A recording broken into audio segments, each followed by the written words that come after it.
Et nous sommes de retour. Incroyable. Pour vous jouer un mauvais tour. Excusez-moi.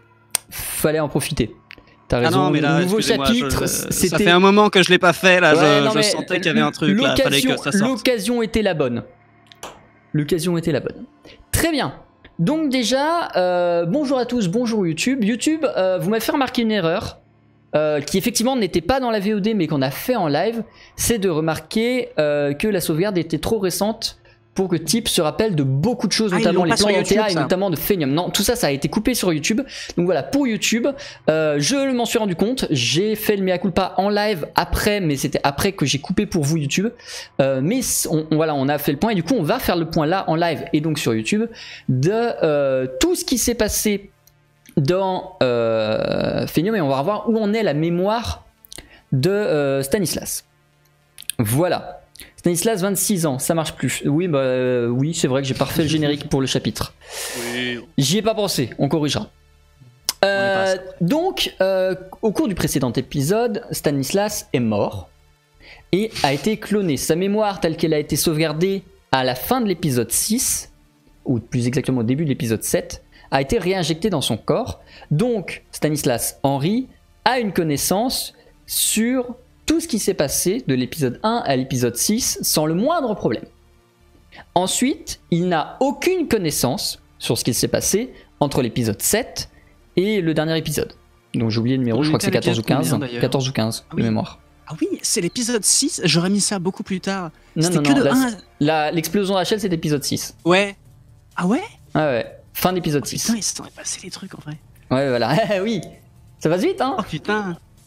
Donc voilà, ce qui fait que Stanislas, quand il est sorti du centre de clonage, n'avait aucune connaissance de Phenium, n'avait aucune connaissance de son plan concernant la drogue, n'avait aucune connaissance d'Antea et de ses plans, ne connaissait évidemment pas Rachel, etc., etc.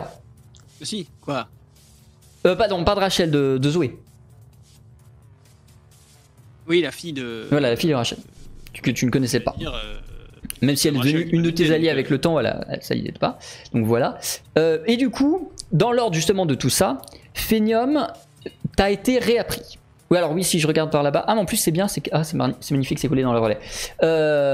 Donc, j'ai perdu ce que je voulais dire. Oui, Phenium, je connaissais pas Phenium. Phenium, t'as été rappelé déjà vocalement sur le principe et ensuite tu as pu refaire la démo, l'initiation que tu as. Oui. Une question. Oui, moi, fond, oui. Oui. Est-ce que tu l'as déjà dit ou est-ce que j'ai pas entendu? On est combien de temps après là? Je l'ai pas encore dit. Je l'ai pas encore dit. Ah voilà.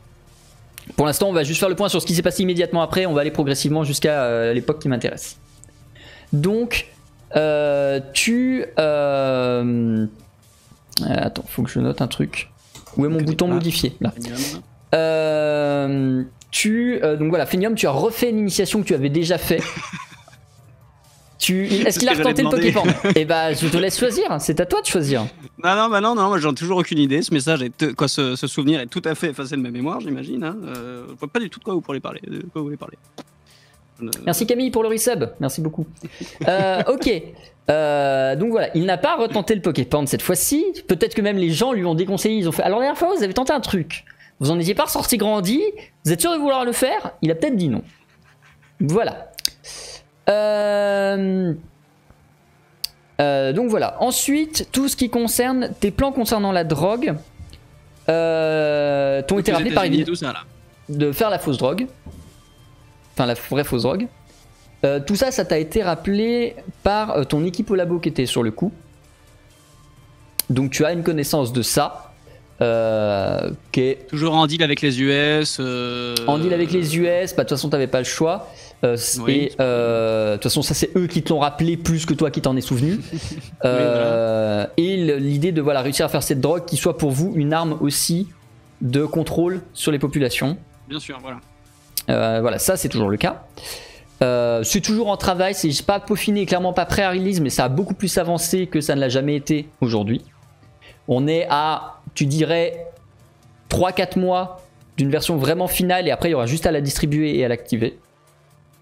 Mais pour l'instant, la drogue vraiment de contrôle mental précis que vous développez n'est pas encore au point. à l'époque où on va C'en est jouer. où avec Léon et tout ça, parce qu'eux, ils voulaient que ce soit prêt dans pas si longtemps que ça. Bah en fait, Léon, il s'est rendu compte que c'était beaucoup plus compliqué que ce qui paraissait avoir vraiment un contrôle précis, un contrôle brutal et instinctif, disons, primitif, c'était simple à avoir, mais un contrôle de société développé, c'était beaucoup plus compliqué, notamment ne serait-ce que la notion de citoyen conciliant, qui est celle qui les intéresse,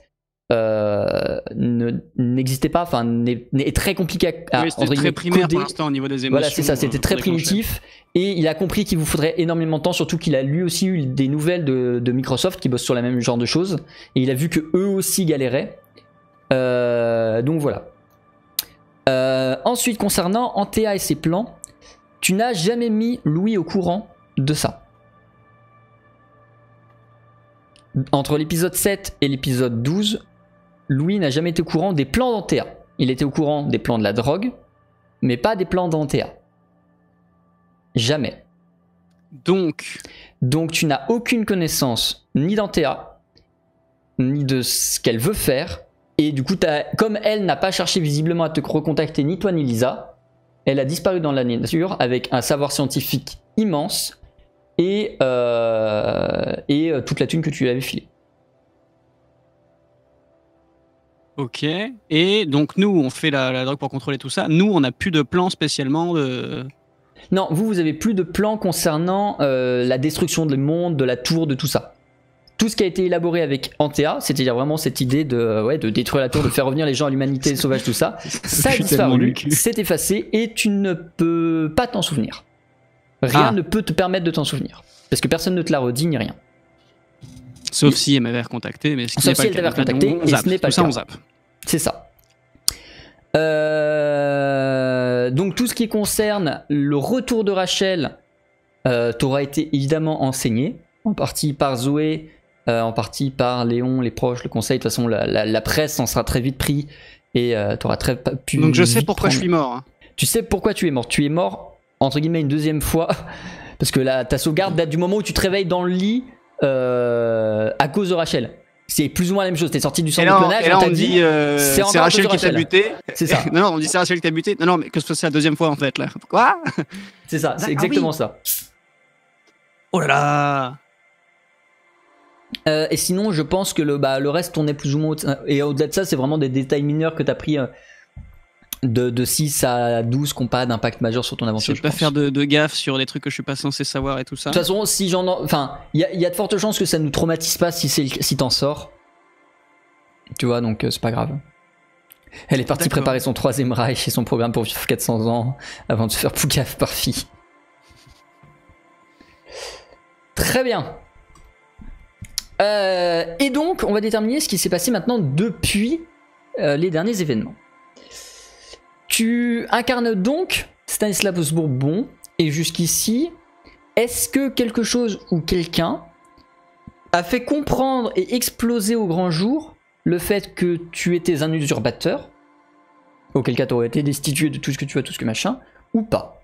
Je te laisse le choix. Tu vas avoir le choix. Surtout, en fait, je vais te poser plein de questions qui vont permettre de définir ce qui s'est passé durant l'ellipse. La question numéro 1 étant, est-ce qu'on a découvert publiquement que tu étais Henri et non pas Stanislas Bourbon, et donc est-ce que tu as été destitué ou non?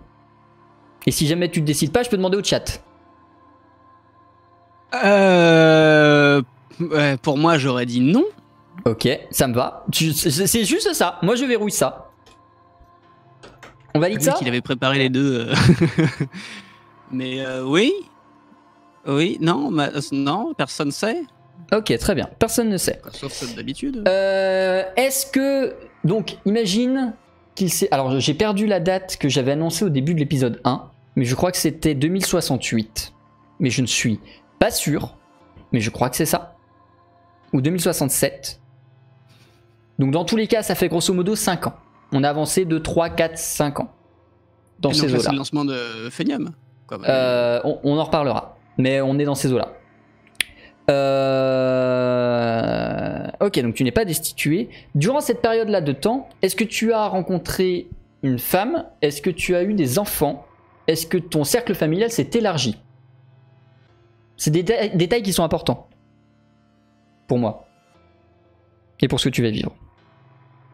Voilà, alors le chat veut Non. que tu sois avec Lisa, mais je te le demande à toi et pas au chat précisément pour cette raison. Disons que c'était pas prévu que je trouve quelqu'un, toujours proche avec Lisa, mais en toute amicalité. Donc ni femme ni bien enfant. sûr. Ni femme ni enfant. Ok, Alors trigger le chat. on vous aime le chat. Ok. Est-ce que au cours de ces 2 dernières années, tu as été entre guillemets plus sage, ou est-ce que tu t'es retrouvé à nouveau dans des situations et des conditions qui ont peut-être pu t'amener à nouveau mourir et à nouveau être cloné? Ou est-ce que tu t'es tenu plus sage? Bah, c'est-à-dire que moi, depuis tout à l'heure, je réponds des trucs de façon RP dans le sens où, connaissant la mentalité du personnage que j'incarne, ça aurait pas été du genre, du coup, à sauter avec Lisa ou autre, ou peu de chance, mais bon, pourquoi pas. Mais là, c'est pareil. J'aurais bien dit, je me suis calmé, mais vous savez très bien que c'est. Alors, d'ici avoir des emmerdes graves, non, mais bon, toujours. Alors, pas d'ici à recrever, non. Ok. Donc pas remords. Non. C'est Ok. déjà bien 2 fois. Hein.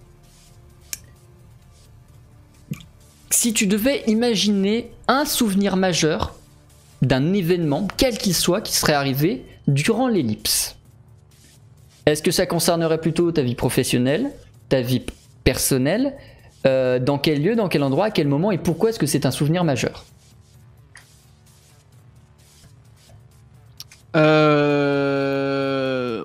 Oulala. Qu'est-ce qui se serait un souvenir majeur?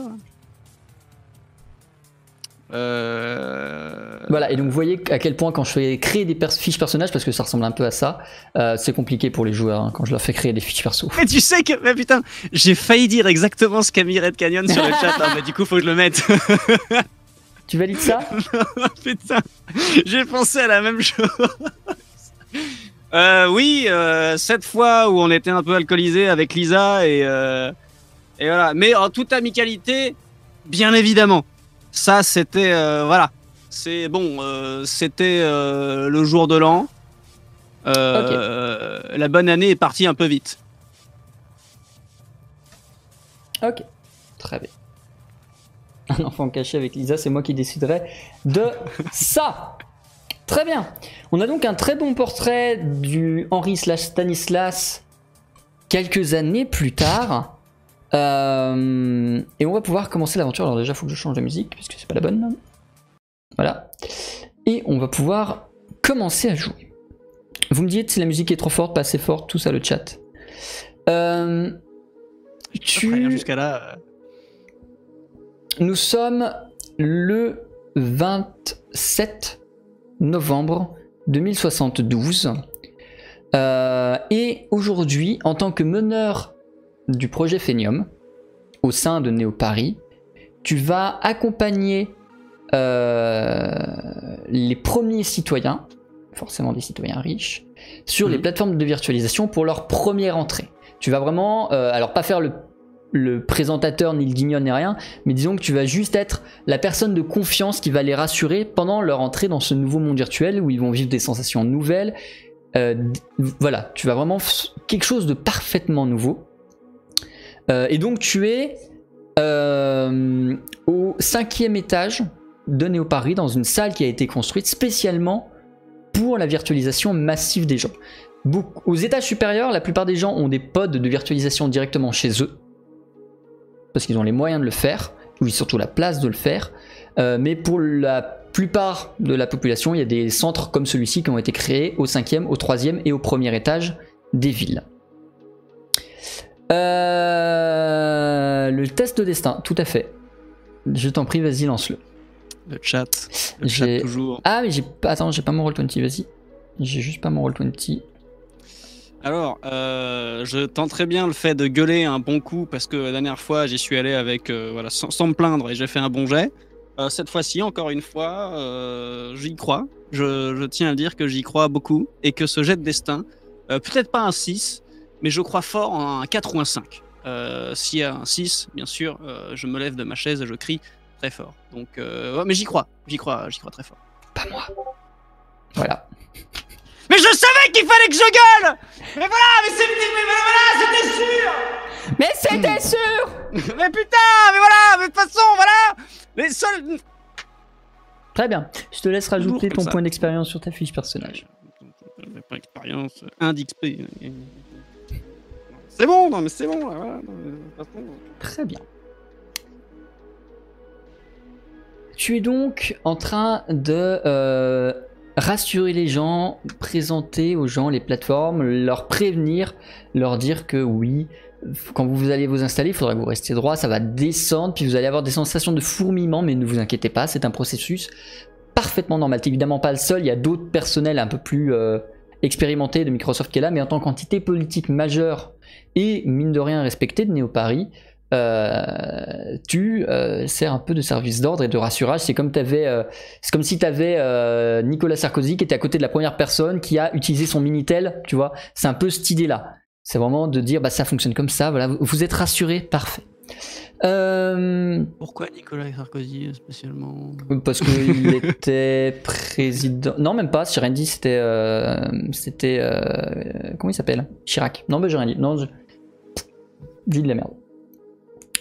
Bref, tu vas donc faire ça de pas forcément ta journée, disons que tu vas passer une bonne matinée et arrivé vers midi, Léon vient prendre la relève et vient prendre sa pause déjeuner avec toi, puis il va prendre sa relève.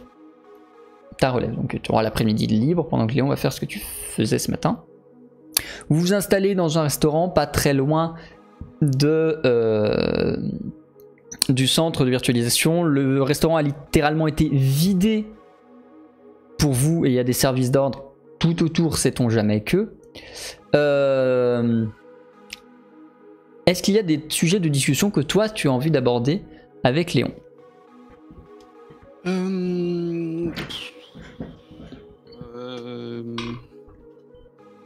Léon, il l'a pas encore fait? Rentrer dans Phenium, si je pense qu'en tant que membre du conseil, il a pu avoir des accès 15 ou 20 jours avant. Ouais. S'il a accepté de le faire, mais ton personnage peut ne pas le savoir et tu peux lui demander. Ah Léon, vous avez fait vous le... Déjà Très fait peu Phenium? pour moi de ces conneries. Oui. Bon, c'est quand même l'avenir, hein, dans le sens... Oui, bon, ouais, mon avenir dans 5, 6, 10 ans, c'est la tombe. Bon, ouais, je vais pas rater grand chose. 5, 6, 10 ans? Mais vous avez quel âge, Léon? Oh, je sais plus, j'ai arrêté de compter. Non, en vrai, j'ai 60, je crois. Bah, Je sais plus combien il a, moi. Enfin, Léon... Oui, si, il a T'es 60. vachement pessimiste.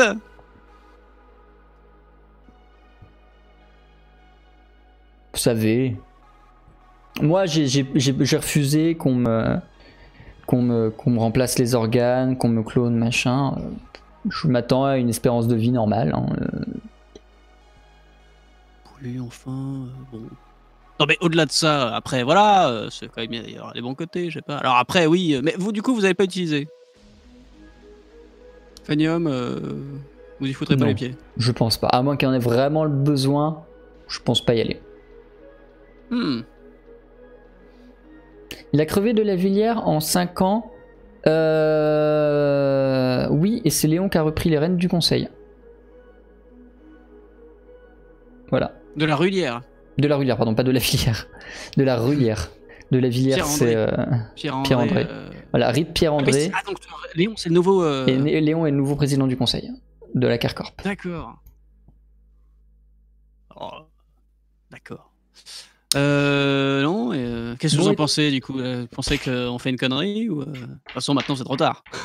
Bon, oui, déjà c'est trop tard, mais non, bah les autres membres du conseil avaient l'air plutôt convaincus et rassurés. Donc non, je leur fais confiance. Moi, c'est pas le genre de choses qui m'intéresse.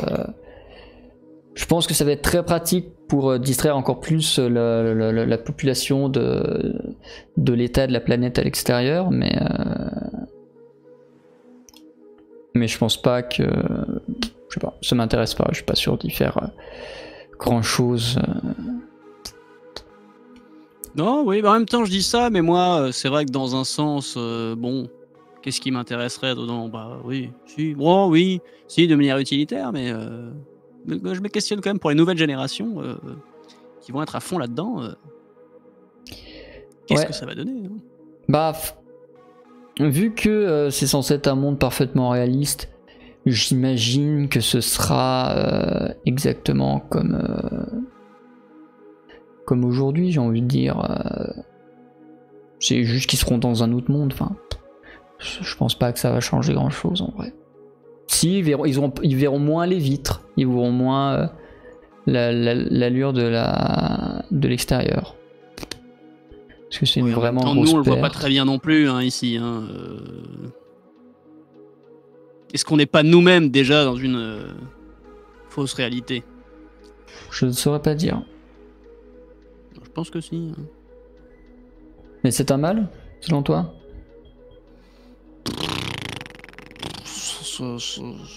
Vu l'état de la planète dehors, on était obligé de nous confiner, on n'aurait pas pu faire machine arrière. Ah non, mais je dis pas. Les tours ont été détruites, ont été construites en 2040. Il aurait fallu que nos ancêtres s'arrêtent dans les années 2000, voire avant, pour que la planète soit sauvable. Maintenant, on limite les meubles et pendant qu'il y a un projet spatial avec pour but d'emmener l'intégralité de l'humanité en train de se faire construire en Chine, bah, on protège la population comme on peut. Ouais. Oui, c'est pour ça, entre là et Phénium, bon, au final. Un peu pareil, quoi. L'idéal, c'est qu'avant 2100, tout le monde soit dans un vaisseau spatial en direction d'une nouvelle planète habitable. Hein. Mais bon, ça prend du temps de déplacer 12 millions d'habitants. 12 milliards, pardon. 12 milliards d'habitants. C'est très important de limiter les meubles. Je sais pas ce que j'ai dit, c'est pas ce que je voulais dire. Comment on dit? C'est pas on limite les meubles, c'est... On sauve les meubles. On sauve les meubles, on limite la casse. C'est ça, on limite la casse, on sauve les meubles, on limite les meubles. On va limiter les meubles, parce et que là, j'ai vu des meubles plus haut qu'1m20, ça va pas être possible. Hein. On va limiter. Là. Ah non, mais de toute façon, pour le projet de la Chine, là, pour l'espace, on verra bien. De toute façon, on n'y est pas. Quoi, on verra bien. Je verrai bien. Allez, on. Oh, c'est bon, c'est vous qui déconniez avec ça tout à l'heure. Hein. Non, mais je suis d'accord. Hein. Bon, je vais te laisser, je vais aller prendre ma relève. Tu fais quoi toi de ta journée? J'accompagne les trous du cul, Non, mais c'est pour ça que je te relève. Du coup, la question c'est que tu fais quoi du reste de ta journée? Ah bah moi, je vais aller... Oh là là, oui. Je vais faire autre chose, du coup, je sais pas. Qu'est-ce que j'en ai à foutre, déjà, je sais pas. Ok, très bien. Bon. Allez, je te laisse, mon grand. Tapote sur l'épaule. Vous savez, je suis très occupé, hein, comme vous voyez, j'ai un emploi du temps, chargé. Un emploi du temps de ministre? Ouais. Tu vas passer le reste de ton après-midi probablement à bosser au laboratoire ou à faire de la paperasse, enfin, les trucs vraiment sérieux et chiants que je prends systématiquement le temps d'ellipser dans ce JDR. Et on va reprendre 2 jours plus tard, donc 2 jours après l'inauguration de Phénium. Le grand public est en train de découvrir l'ampleur et la grandeur de la technologie. Toi, tu la connais déjà. Oui, c'est pour ça, pour l'instant, je laisse faire un peu le truc. Et tu es... On va reprendre donc le 29 novembre 2072, maintenant j'ai appris à compter les jours. Tu es donc dans le laboratoire secret du Noctambule, tu es en train de bosser, faire de la paperasse, tu es dans ton bureau, une porte close, machin. On voulait du RP administratif, allez, vas-y. Et donc, il est 14h32, tu viens de finir ta pause bouffe, tu viens de retourner dans ton bureau pour travailler, machin, paperasse. Tu t'attends à ce que d'une seconde à l'autre, étant donné que c'est son habitude, ou Lisa, ou Zoé, ou Sophie viennent te casser les couilles. Parce que du coup, excuse-moi, je fais un petit hors RP là, mais Zoé du coup est avec nous. Donc, moi je la connais, c'est pas ça. Zoé, elle est revenue avec vous après, enfin elle est revenue se présenter, elle a dit ouais j'ai participé au machin, elle a été elle aussi clonée donc elle s'en souvenait pas, on lui a aussi redit. Et comme elle avait plus grand monde autour d'elle, parce qu'au final sa vie a été dédiée à être sous le joug de sa femme, de sa mère, elle avait plus trop beaucoup de rapport à la réalité, et c'est toi qui lui as dit bah tu peux venir bosser avec moi machin si t'as envie de bosser de machin, et vous formez une très belle bande de potes avec Lisa et elle. Ouais, très logique, très voilà, okay. Exactement. Donc voilà, tu t'attends à ce que d'une minute à l'autre quelque chose survienne, et en fait la première chose qui arrive pendant que tu travailles, c'est une coupure d'électricité. Plutôt rare, pas impossible mais plutôt rare à Néo Paris, et d'autant plus au laboratoire qui a un générateur de secours, qui a normalement ce qu'il faut. Comment tu réagis? Qu'est-ce que tu fais? Sophie! Putain. Qu'est-ce que vous foutez encore avec le jus là? Aucune réponse. Bah, je sors du labo, est-ce que la porte fonctionne encore là? Tu essayes de pousser, ouvrir, tirer la porte. Sans aucune surprise, elle ne se pliera pas à tes demandes, étant donné que c'est une porte qui fonctionne à l'électricité, à code, donc elle est verrouillée et elle ne peut se déverrouiller que en la présence d'électricité. Ah, mais y a pas un mode manuel sur ces portes à la con là? Tu ne le connais pas s'il y en a un. Sophie! Allô? Il ne se passe rien. Et, bah Sophie ou quelqu'un d'autre sinon, hein? Alors, est-ce que quelqu'un m'entend? Attends, je passe dans le thé Est-ce que quelqu'un m'entend dans le laboratoire? Tu passes je sais pas où tu parles. Dans quoi tu parles? D'essayer de la porte, s'il y a un petit feu passage d'air ou je ne sais non, quoi pour essayer de... Ton bureau est un bureau protégé, sécurisé, c'est une longue porte putain, de... non, c'est pas une petite porte en métal, hein, c'est un gros machin.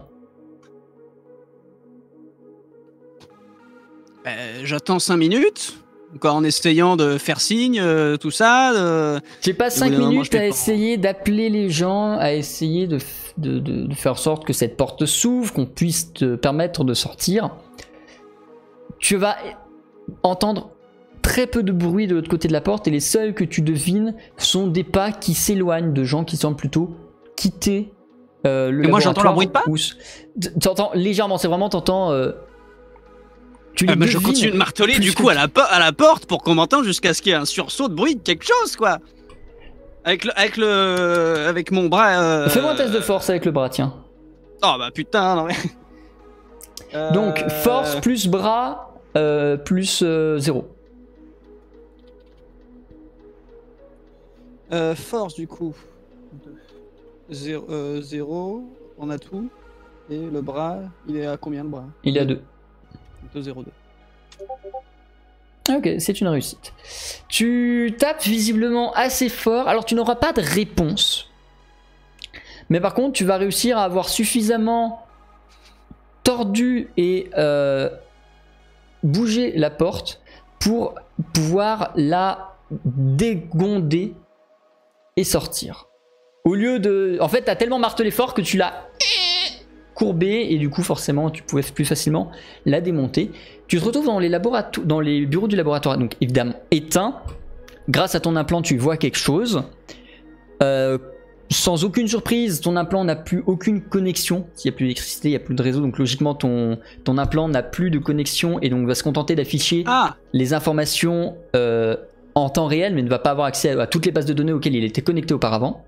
Donc s'il n'y a pas de trucs sur mon implant, c'est qu'il n'y a plus d'électricité au labo, mais pas que. Parce que ce qui arrive dans mon implant, il n'y a plus de réseau.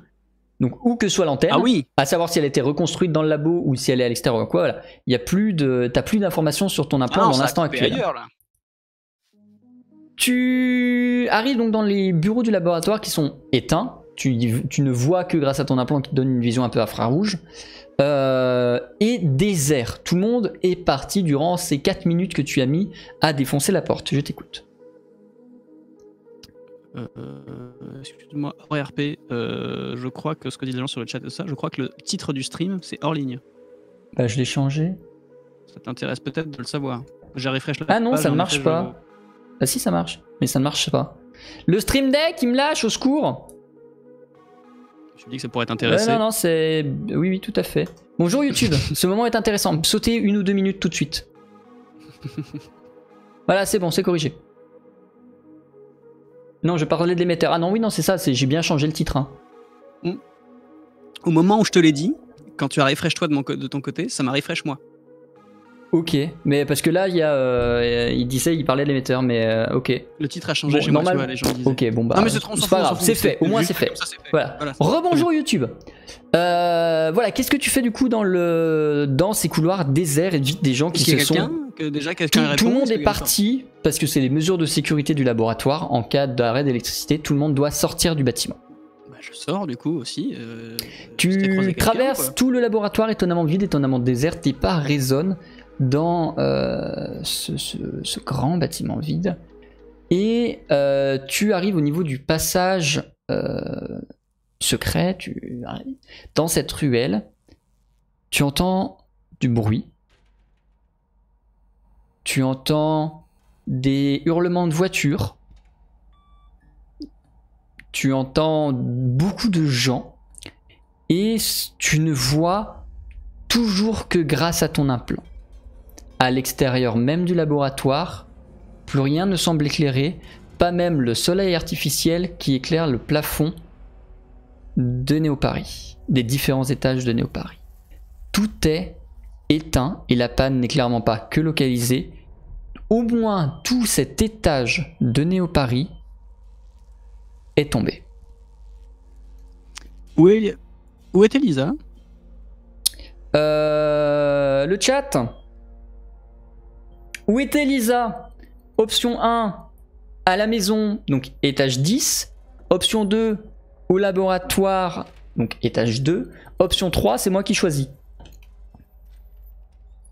Voilà, point d'exclamation, vote, espace 1, 2 ou 3. 1 à la maison, 2 au labo, 3 ailleurs. Ailleurs et il ne le sait pas. C'est important de préciser.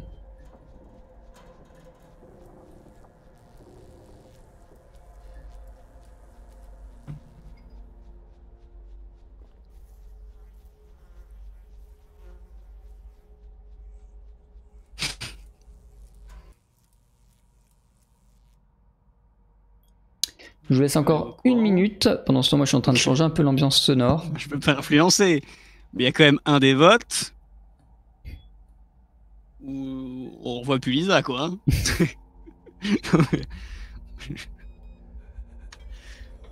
Et j'arrête le vote. Et le choix retenu, le choix numéro 3, tu ne sais pas où elle est. Voilà, ça pue du cul. On refera jamais Lisa. Yes. Tout le monde semble être inquiet. Une panne de cette envergure n'a jamais été vue en 30 ans d'existence de Néo-Paris. Et ça se devine au bruit, aux rumeurs de gens. Tu devines même des coups de feu un peu plus loin. Après, bon, t'es aussi dans un quartier sensible, donc ça peut être parfaitement normal. Du coup, je Oui. suis au courant que Lisa en ce moment n'est ni à la maison tout ça, ou comment je le sais? Est-ce que je le sais?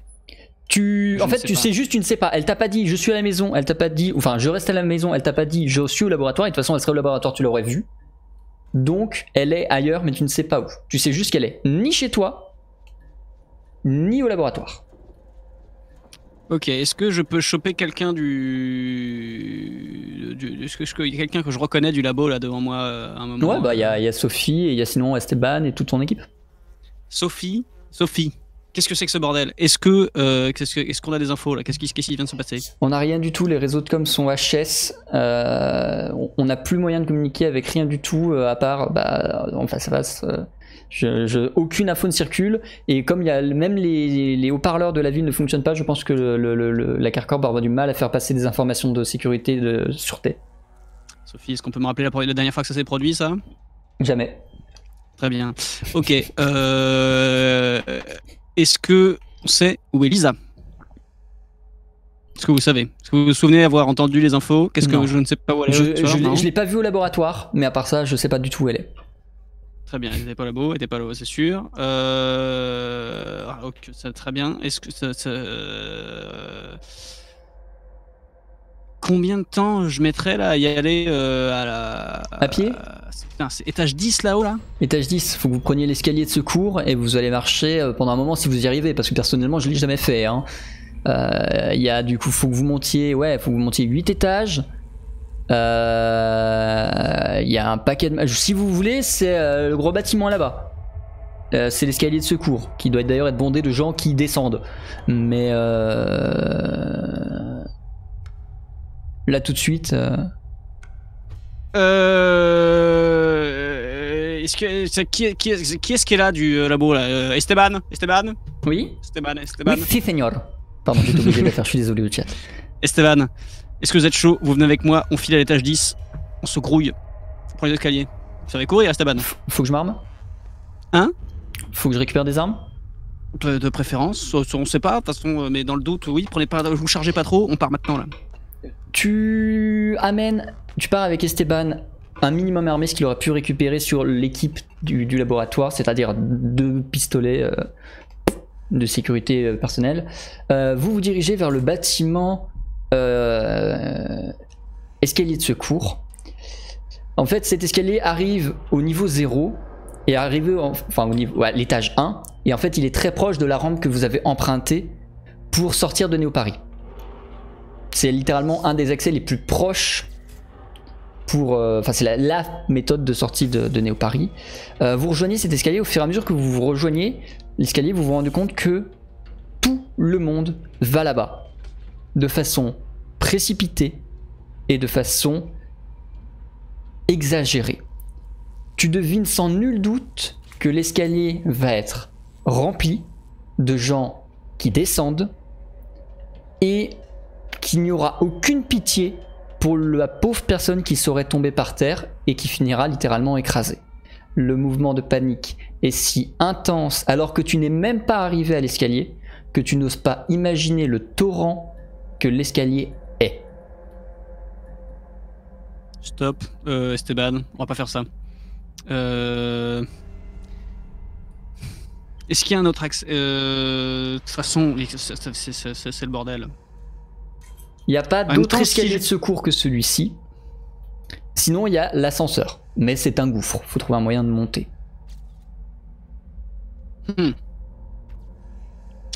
Techniquement, pour aller à la soufflerie, oui. Qu'est-ce qu'on a comme chemin? Faut descendre au moins 1. Enfin, faut descendre à l'étage 1. Et arriver là-bas, faut rejoindre. C'est quasiment vers l'ascenseur. Donc, faut partir de quasiment l'extérieur vers le centre. C'est dans tous les cas beaucoup plus envisageable physiquement et humainement que d'essayer de remonter au 10e étage dans la circonstance actuelle.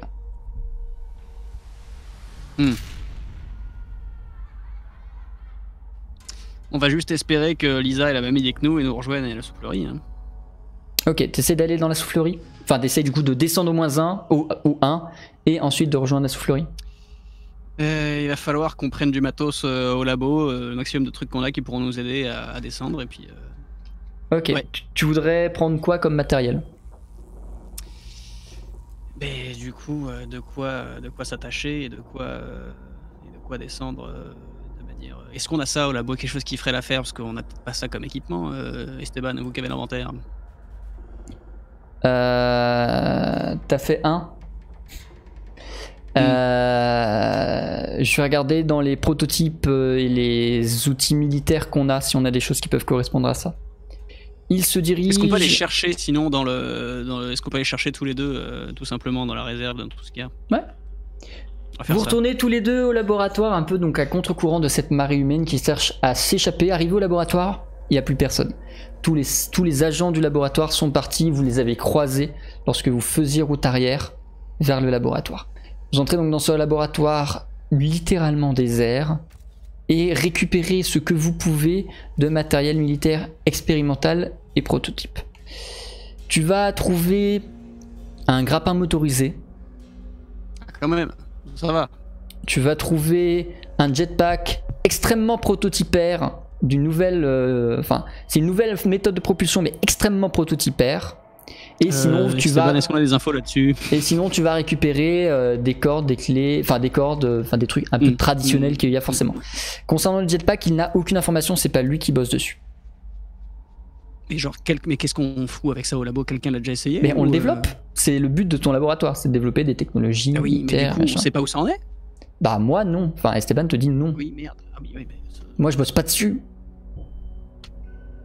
Bah non, mais prenez-le, on le prend. Ok, alors attends, je vais le noter dans un inventaire. Alors, tu prends du coup un jetpack. Oui, quoi? Un jetpack proto. Tu prends un grappin motorisé proto. j'ai noté aussi. Des cordes.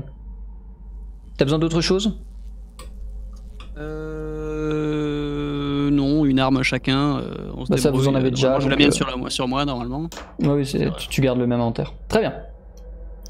Ceci récupéré, quelle est ta destination? Qu'est-ce que tu vas souhaiter faire? L'ascenseur pour pouvoir descendre manuellement à travers le... Ok. Vous rejoignez l'ascenseur. Cette fois-ci, la ville est quasiment complètement déserte. Tu entends encore des bruits, des sons, des gens qui se cachent, comme s'ils voulaient absolument rester dans Néo-Paris, mais en sécurité face à la folie humaine de ces privations. Tu réussis à rejoindre l'ascenseur sans problème, du coup tu ne vas croiser personne. Je suppose que tu déploies le grappin pour descendre? Tout à fait. Très bien. Tu vas... J'essaye pas le jetpack, hein, si c'est pour ça. Si c'est ça la question, je n'essaye pas le Je jetpack. pose la question. Donc tu accroches le grappin, tu descends, ou Esteban accroche le grappin et il descend, et l'autre descend avec la corde qui aurait été du coup tendue.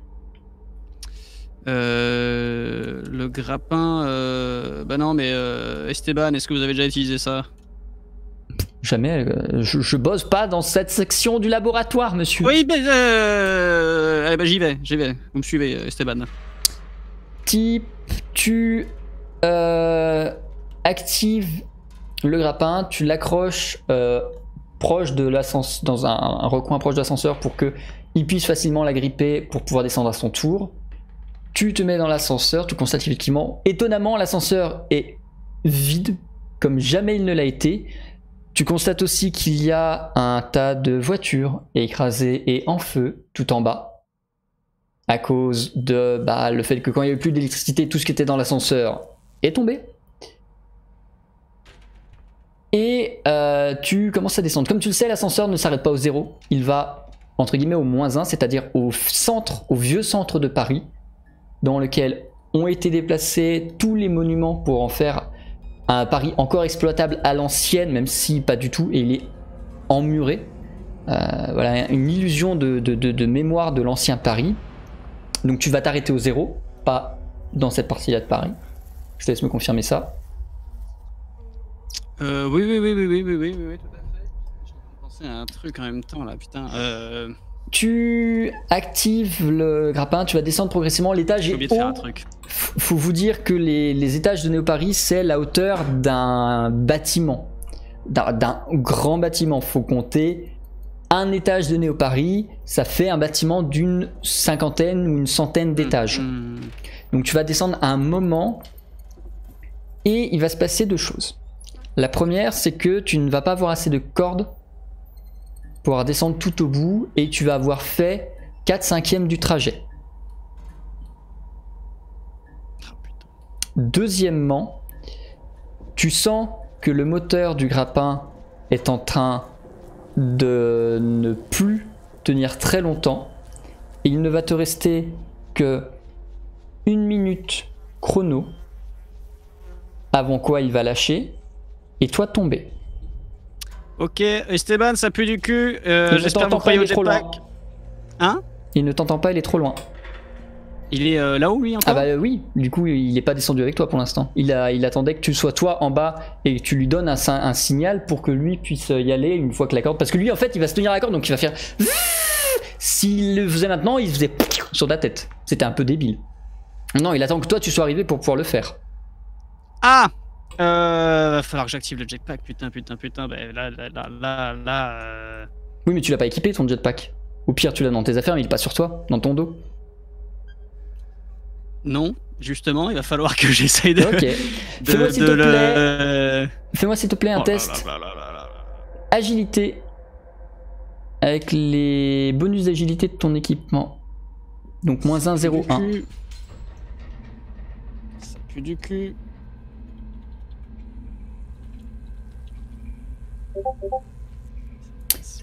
Tu essayes d'enfiler comme tu peux le jetpack. Tu ne vas pas réussir à le mettre. Il va tomber, faire dans la pluie de voitures en train de brûler en bas. Tu sens que le moteur va craquer. 5.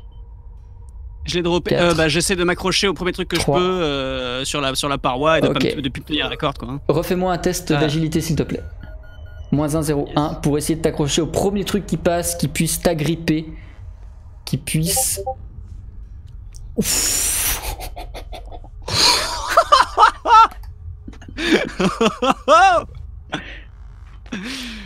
Avec un jet comme ça, c'est qu'on est d'accord que la probabilité était quand même infime, oui, hein. Ouais. Sur un -1, 0, 1. Sur un -1, 0, 1, c'était compliqué. Tu réussis... En fait, ce qui se passe, c'est qu'au moment où tu sens que le grappin va lâcher, tu commences à te balancer en te disant que si tu as assez d'élan, tu pourras peut-être sauter jusque dans le trou, quitte à te faire une roulade et un peu estropié, ce sera toujours mieux que ce qu'il y a en bas. Donc tu essayes de te mettre un mouvement de balancier pour atterrir sur la porte du niveau 0, qui est un peu plus bas, qui est à une dizaine de mètres un peu plus bas.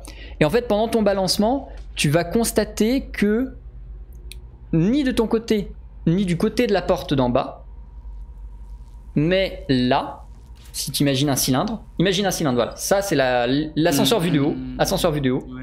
Oui. Là, c'est par où toi t'es rentré. Là, c'est par où tu vas sortir. Et en fait, il y a un escalier de secours ici. Ce qui est débile. Mais il y a un escalier de secours ici. Et ce que tu vas faire, c'est que tu vas faire un mouvement de balancier qui va te permettre de t'agripper à cette échelle de secours. Et tu vas réussir in extremis à t'accrocher. Et tu vas entendre Esteban. Enfin, tu vas entendre un...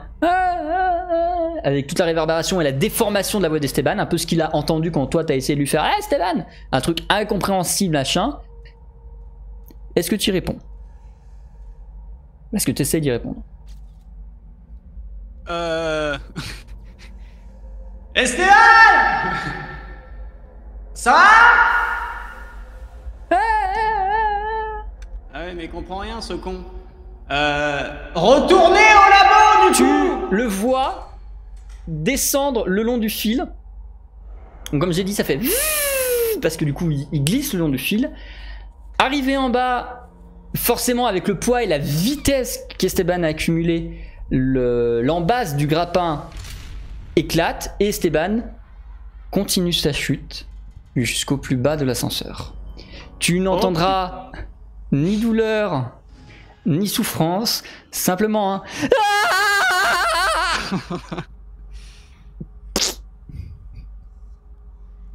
Yes.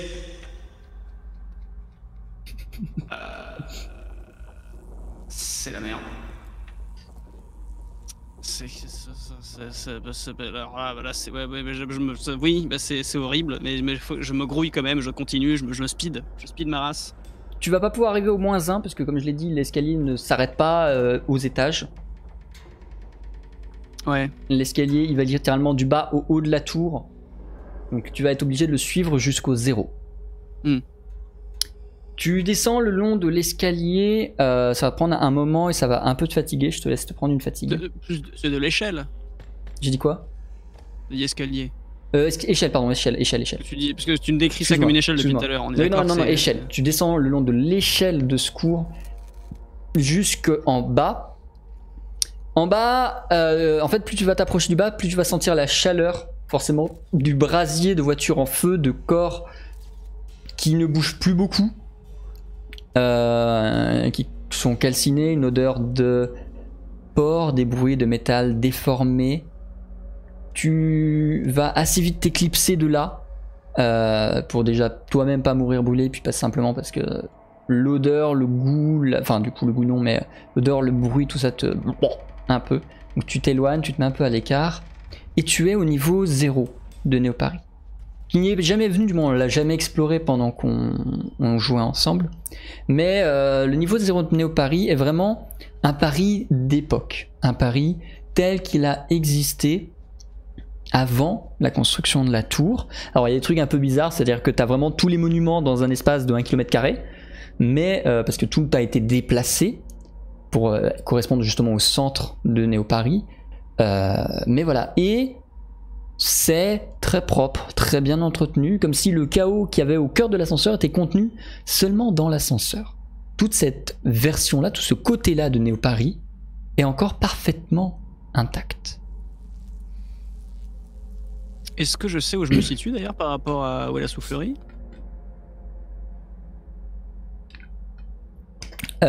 Tu imagines que la soufflerie ne donne pas. De toute façon, tu le sais. Enfin, tu sais que la soufflerie ne donne pas dans cette partie-là de Néo Paris. Elle donne à l'extérieur. Oui. Donc, il va falloir que toi, si tu veux y aller, tu rejoignes le mur qui enferme le vieux Paris des bas-fonds et que tu trouves un moyen de le traverser.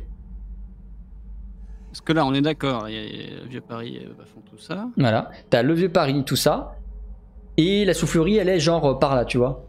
Elle est pas très loin, mais elle tombe pas dedans.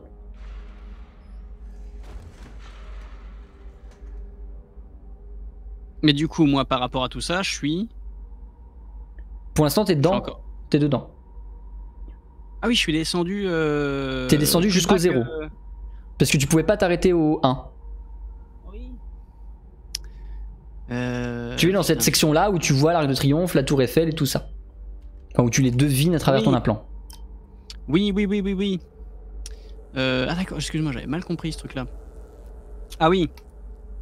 Oui.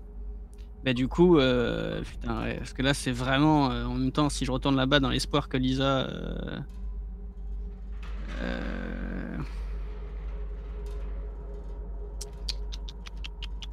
Et là c'est calme pour l'instant. Là c'est calme, tu n'entends personne et rien. Il n'y a rien ni personne là où tu es. De vivant. Et là si je voulais me barrer totalement de Néo Paris, il faudrait que je passe par où là? Je connais ou pas? Tu ignores. Le chemin. Tu imagines que tu vas faire un test de réflexion. De toute façon, dans l'idée, il va falloir que je sorte, que je trouve l'extrémité, les murs et que je sorte de ça. Mais là... Fais-moi un test de réflexion. 3-0-0-0. Enfin 3-0-0. Alors j'ai pas le résultat moi, le chat ne l'a pas non plus, c'est une réussite. Tu imagines que vu l'endroit, il y a forcément des portes de secours qui mènent sur l'extérieur immédiat et donc sur les bas-fonds. Voilà, le tout ça va être de les trouver. Et je me tâte, est-ce que vraiment je me dis pas qu'il faudrait que j'aille vers la soufflerie au cas où Lisa a eu la même idée que moi? Pour espérer la rejoindre et après se barrer. Sachant que dans tous les cas on est plus ou moins tranquille si on se barre par ici. Ou alors j'essaie de me casser directement. Non, j'essaie d'aller vers la soufflerie. En espérant que Lisa ait la même idée. Dans tous les cas, elle va arriver après moi parce qu'elle était, si elle était pas au labo, elle était forcément plus haut. Donc le temps qu'elle arrive, dans tous les cas, il faut que je me grouille d'aller à la soufflerie pour espérer... Ok. Tu vas avancer doucement au sein de cette vieille, de cette mémoire de Néo Paris. Tu vas passer entre l'Arc de Triomphe, le Louvre, la Tour Eiffel. Je connais pas d'autres monuments parisiens. Et tu vas arriver devant les murs extérieurs de ce vieux Paris, qui sont des murs décorés, qui par endroits font des j'ai oublié comment on appelle ça, des trompe-l'œil, qui par endroits simulent un décor parce que personne ne va aussi près des murs extérieurs en temps normal. Les gens sont contents de visiter les extractions, ils ne vont pas. Il y a une espèce de bordure un peu de marge, tu vois, de 500 mètres entre la dernière attraction et le mur. Ce qui fait que vu de très près c'est très moche, mais personne ne venait jusqu'ici. Tu vas longer un moment jusqu'à effectivement trouver une porte de sécurité ouverte et béante. Il y avait sans doute déjà des gens au 0 qui se sont enfuis de Néo Paris. Tu vas suivre leurs traces et arriver dans des bas-fonds dont tu connais l'ambiance, qui auraient traumatisé n'importe quel habitant normal de Néo Paris, mais tu les connais. Tu ne sais pas de quel côté tu es arrivé par rapport à la soufflerie. Je présume que tu vas juste faire le tour des murs jusqu'à retrouver, localiser le pilier qui cache la soufflerie. Et pas tellement d'autres choix en même temps là. Hein. Tu donc vas suivre, voilà, tu vas faire le tour, etc. Et effectivement, tu vas voir à 1 kilomètre le pilier de moins d'1 kilomètre.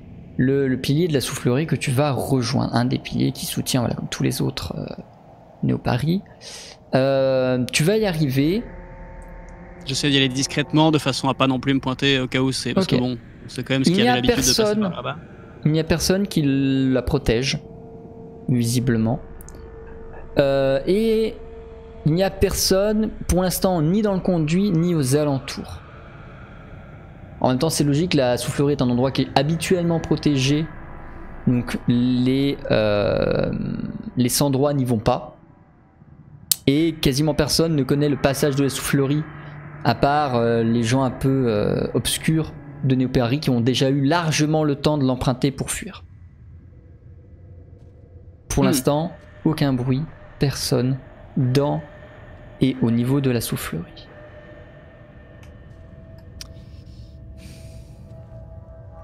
J'attends. Tu attends 30 minutes. Il ne se passe rien. J'attends. Tu attends 1 heure en tout, donc une demi-heure de plus. Il ne se passe rien.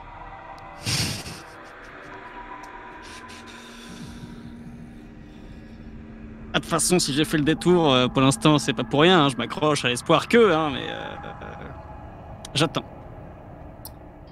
Tu attends 1 heure de plus. Il ne se passe rien.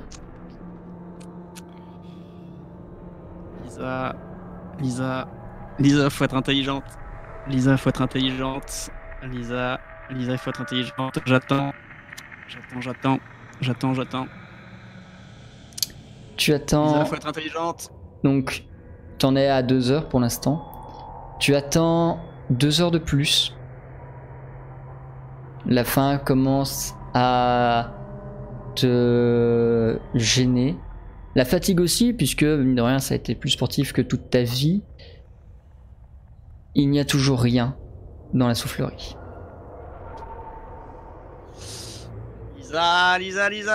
Lisa, on va pas partir, ça c'est pas possible. C'est pas possible.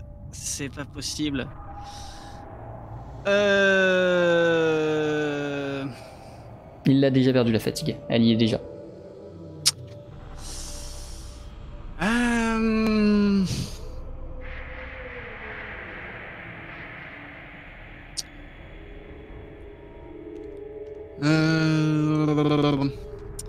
Je vais choisir une direction. Un point cardinal. Je sais pas encore quoi parce que c'est le seul truc qu'on va pouvoir se repérer. Pas sous la tour, t'as pas de soleil. Sous la tour. Non mais non, pas là. Non mais là, non. Mais une fois que je serai en dehors de Néo-Paris, okay. Je vais laisser un message à Lisa. Ici par terre. Okay. Ouais, je vais essayer de l'écrire en gros, je sais pas quoi. Au cas où elle passe par là. Et je vois pas ce que je pourrais lui dire d'autre parce que je ne connais pas en bas. Qu'est-ce que tu mets dans le message? Est-ce que je me rappelle d'une sortie de Néo-Paris? Aucune. Non, puisque c'est arrivé après. Voilà, donc c'est ça. Donc à part un point cardinal en mode rejoins-moi. Ou à part un souvenir que Henri a des 26 premières années qu'il a passées dans Néo-Paris. Dans les bas-fonds, enfin pas exactement mais presque. À moins que tu te souviennes d'un endroit majeur qui puisse être une clé, auquel cas c'est moi qui te le donnerai, et c'est toi qui décideras de si t'en as ou pas, dont tu te souvenais de ta vie avant.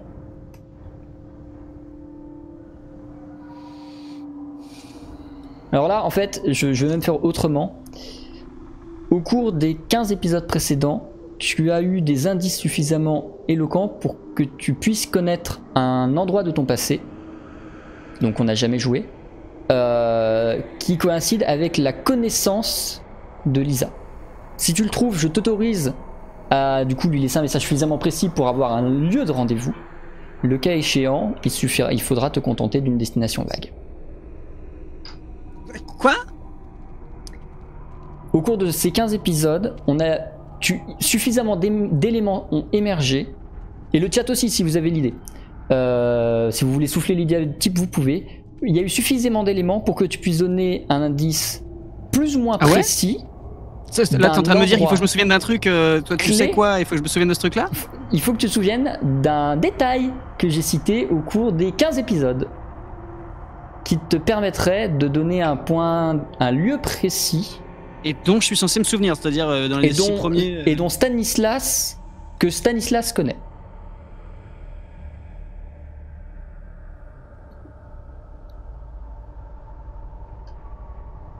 Bah, les centres de citoyenneté, on les a pas visités. Le non, camp, effectivement. Machin, le camp, on l'a pas visité.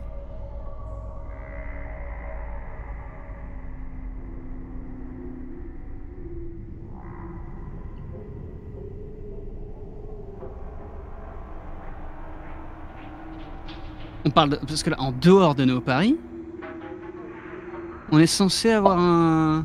En dehors ou sous Néo-Paris? Ah oui, mais là, le but... Ah oui, putain, mais là, il va falloir se barrer... Non, effectivement, en dehors de Néo-Paris, c'est mort.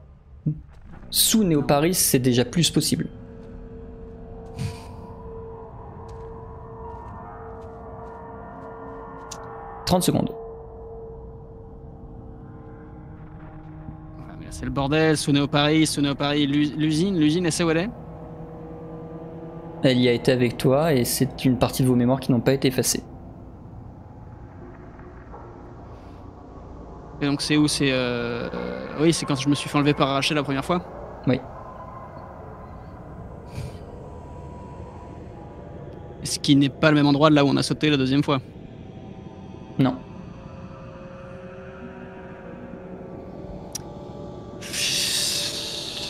Ouais, techniquement. L'appart de Lisa, il est foutu où? C'est au-dessus? L'appart de Lisa, il est au 0.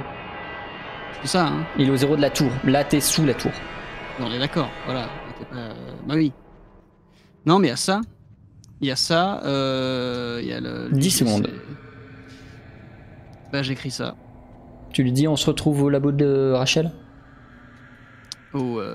Là, oui, là, l'usine de quoi? Le labo d'Axi, le labo prison d'Axi de Rachel. Ok. Ouais. C'est bien le chat, parce que c'est pas ce que j'avais en tête. Vous l'avez bien retrouvé, c'était bien joué. Non, moi j'avais un autre détail que je te donne, mais du coup qui est pas exploitable. C'est Rachel connaissait Louis et Charles avant que tu la rencontres, que tu y ailles avec elle. Et tu connaissais Louis et Charles avant de venir à Paris. J'ai dit quoi? T'as dit Rachel. Pardon, Lisa. Lisa connaissait Louis et Charles avant que vous trois montiez à Néo-Paris. Oui. Donc elle connaissait la planque de Louis et Charles dans les bas-fonds. Et c'était un lieu que toi aussi tu connaissais. Donc vous auriez pu vous retrouver. Là où je me suis fait changer mon bras, là, non, ça c'était au 0. Ah oui, non, d'accord. Non, ça c'était au 0. Non, par contre, ouais, vraiment, l'endroit où tu as vécu avant avec Louis et Charles, puisque Louis et Charles connaissaient Lisa, c'était un endroit viable des bas-fonds. Voilà. Ah oui. Putain, je suis con. Et du coup. Je savais pas qu'elle savait ça. Mais du coup, le laboratoire, je l'avais oublié, effectivement, c'est bien joué le chat. Très bien. C'était plus safe, à mon avis, là où on voulait aller. Tu laisses un mot, du coup, à Lisa au niveau de la soufflerie pour lui dire rejoins-moi à la soufflerie. Et tu t'en vas. Tu rejoins du coup le dit laboratoire. Quel dommage que toi-même tu n'aies pas cherché la trace de potentiel message au niveau de la soufflerie. Mais c'est trop tard. Tu continues ta route vers le laboratoire de Rachel. En même temps, tu m'aurais dit si j'avais vu un truc. Non. Je suis resté 4... Non mais attends, en même temps je suis resté 4 tu heures. Pas cherché. Non mais je suis resté 4 heures au même endroit, je suis pas resté 4 heures comme un piqué à regarder la soufflerie comme ça. Je refuse. Avec un de destin, je ne te l'autorise pas. Tu avances vers... Un scandale, monsieur! Le laboratoire de Rachel en essayant de te souvenir d'où il est, à peu près en essayant de te diriger comme tu peux. Tu vas arriver sur une scène notable. Un gang habituel dans les bas-fonds qui n'ont évidemment aucune connaissance du fait que tout Néo-Paris est à l'arrêt, qui font face à des citoyens de Néo-Paris extrêmement riches qui ont fui du coup, qui devaient être dans Néo-Paris, dans le vieux Paris, qui ont fui comme toi tu as fui, sans doute ceux qui ont ouvert la porte avant toi, et qui se sont retrouvés là, confrontés à ces gueux de gangs. Et les échanges sont étranges entre des gens qui ne savaient pas que des gens vivaient sous la tour, et des gens qui comprennent pas pourquoi des gens qui habitent dans la tour viennent chez eux, mais de façon extrêmement pépère, posée, voire affolée. Et l'échange est assez étrange. Est-ce que tu t'y intègres? Est-ce que tu le contournes? Est-ce que tu t'en mêles ou pas? Mais est-ce que je peux entendre un minimum de la discussion en m'approchant, ou je suis forcément cramé ou... Tu peux essayer d'entendre, je vais te demander un test de discrétion. Donc t'es pas obligé de le faire par contre. Hein. Si toi-même t'as pas confiance en toi, t'es pas obligé de le faire. Non, mais ouais, ben non. Parce que là, je le sens pas, le test de discrétion, là. Tu le fais pas? Non. Ok. Tu contourneras cette discussion. Tu devineras que le ton monte un petit peu en t'éloignant, mais tu n'auras que ces échos-là. Et tu progresseras doucement vers le laboratoire. Cette scène-là va se répéter. Non, si. Je fais demi-tour et j'y retourne. Au moment où tu entends que le ton monte? Ouais. Ok. Je veux savoir s'il y a une chance qu'ils aient vu Lisa. Quand le ton monte, tu fais demi-tour. Arrivé à mi-chemin entre l'endroit de l'échange et toi, enfin et là où tu as décidé de faire demi-tour, tu vas entendre des coups de feu. Ça va être assez rapide. Ça va vraiment être... Tant. Tu continues?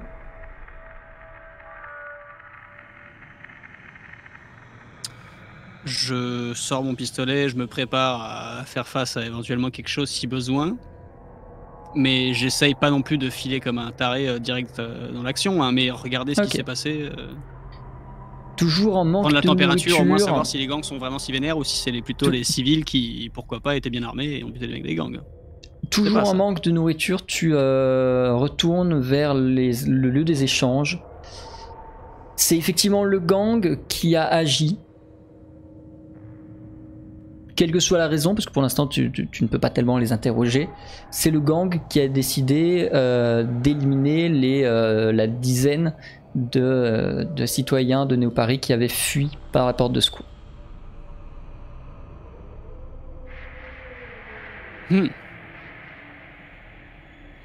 Ok.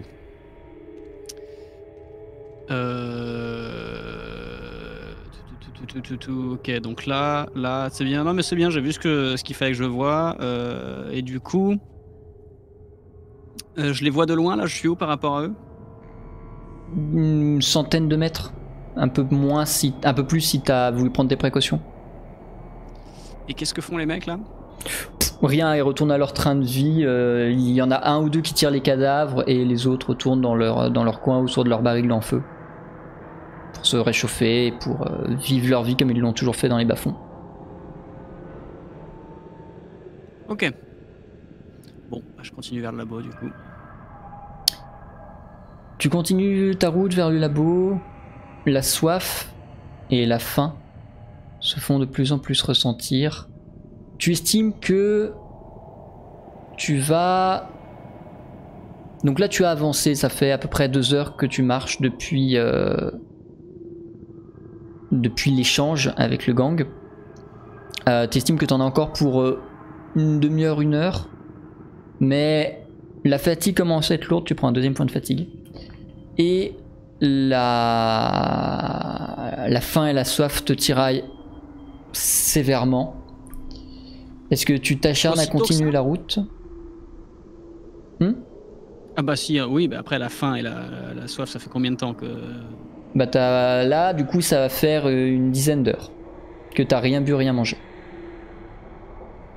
Soit ça va encore, mais c'est vrai que c'est crevant, mais je suis pas non plus au bout de ma vie, là. Bah disons qu'avec les efforts, la soif, c'est compliqué. Ouais.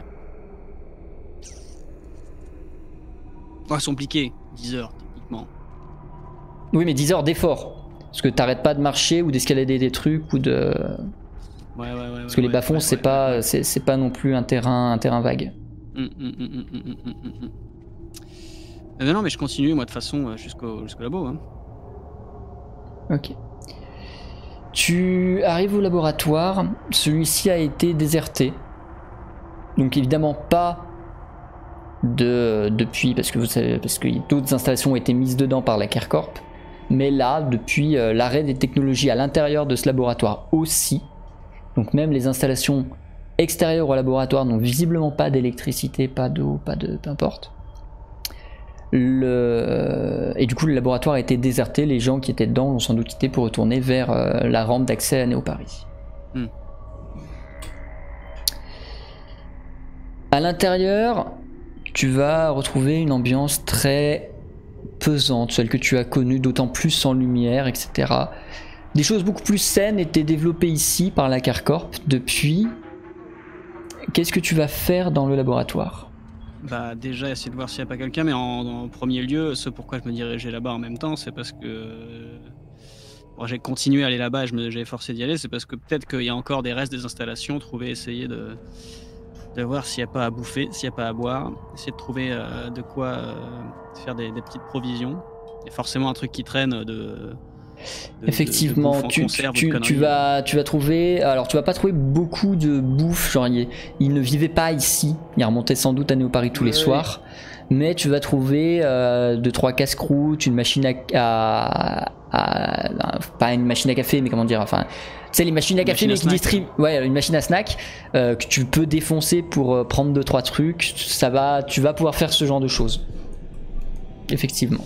Et tu vas réussir à récupérer de quoi te nourrir et boire, au moins pour les 2 prochains jours. Il y a de quoi bouffer que pendant 2 jours dans tout ce que je vais choper là. Bah comme j'ai dit, c'est une machine à snack que t'as défoncé, une machine à boisson que t'as défoncé. Il y a pas beaucoup plus que ça. De toute façon, là, je fais le tour. Il y a personne en plus de ça. Je tombe sur vraiment personne. Non, il y a vraiment personne dans le laboratoire du tout.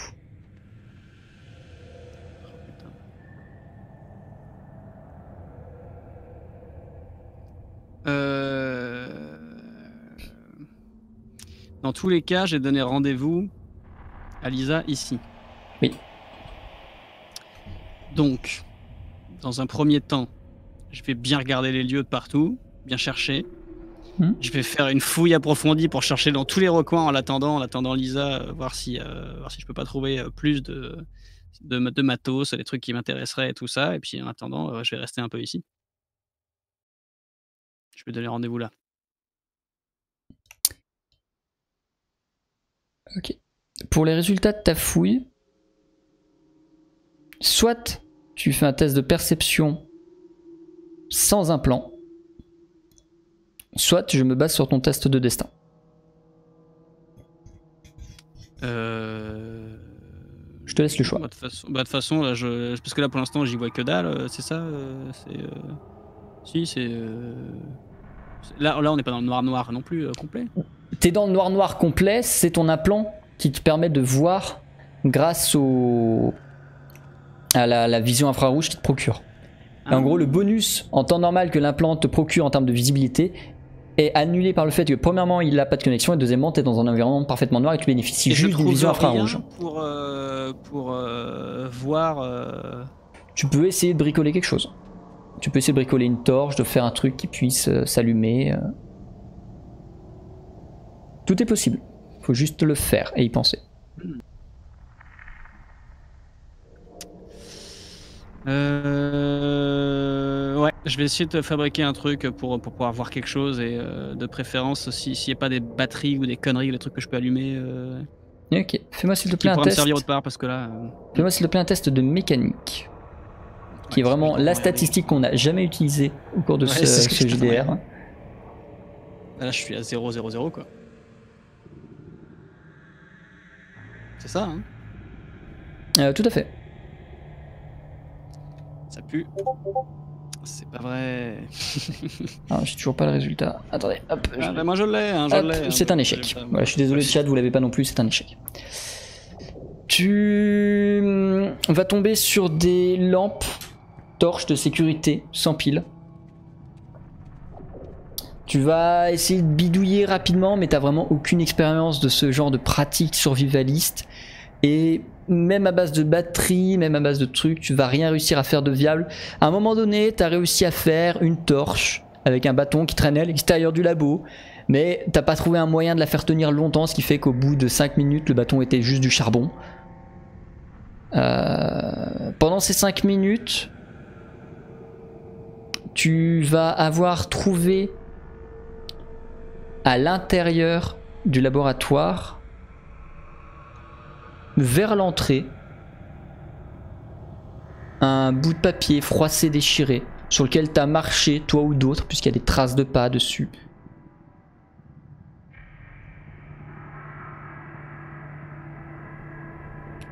Lisa vous attend vers l'espoir. Suivez toujours le sud. Lisa vous attend? Lisa vous attend vers l'espoir. Suivez toujours le sud.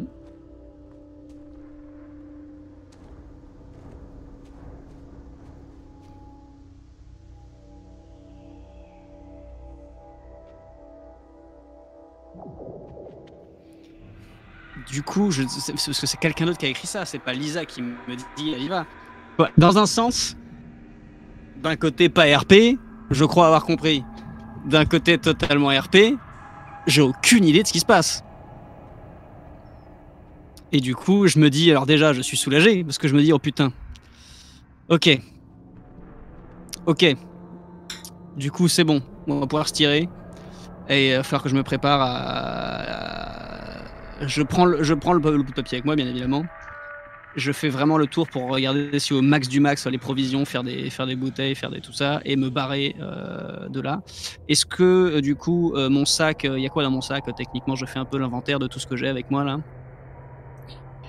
Dans ton sac, tu as des bouts de corde, tu as des snacks et des boissons pour 2 jours pour une personne. Et tu as l'intégralité de ton inventaire. T'as pas grand chose d'autre à part éventuellement ton com et de toi babiole quotidienne que t'aurais eu à Néo Paris. Est-ce que... Ouais non, parce que là... ok. Elle non plus, Adriane, ça peut pas être ça.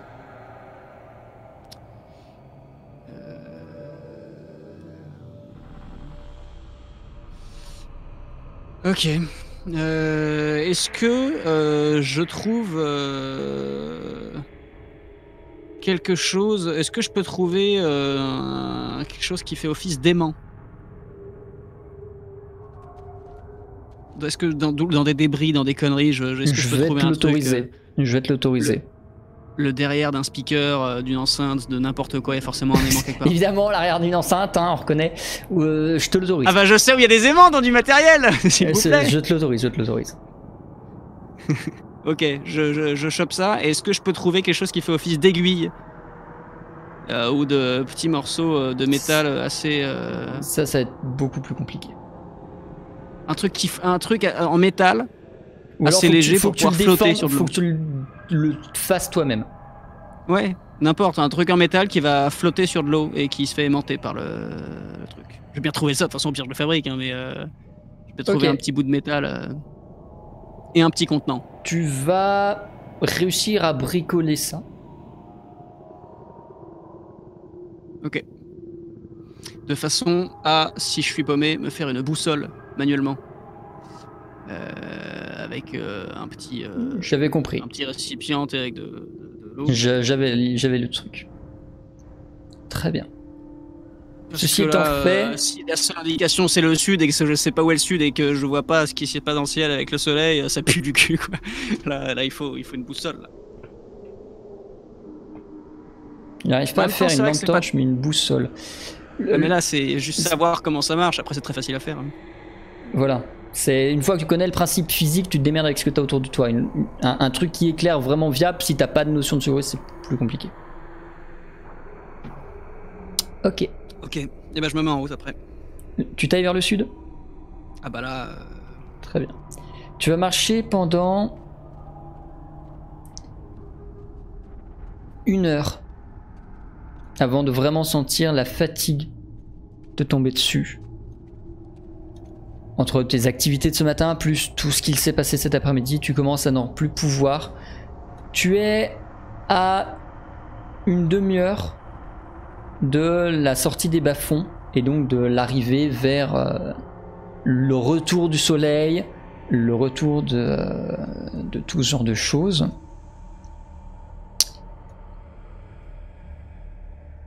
Qu'est-ce que tu fais dans cet état de fatigue intense?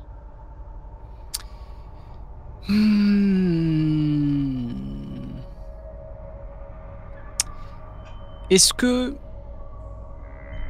quelque part autour de moi, il y aurait un endroit où je me dis je pourrais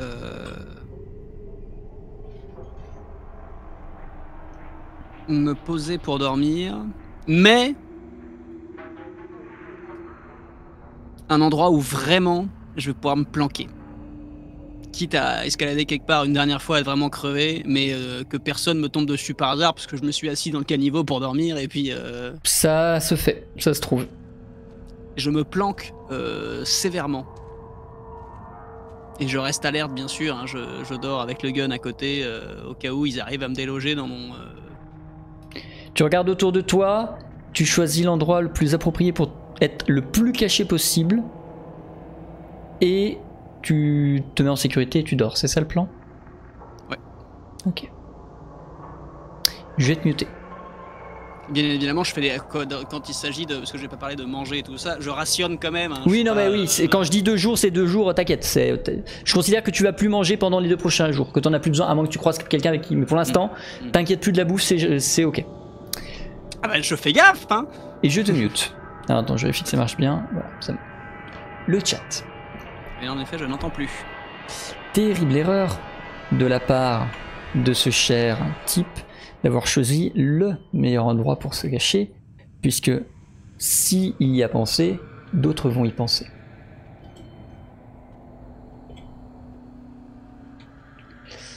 Tu vas te réveiller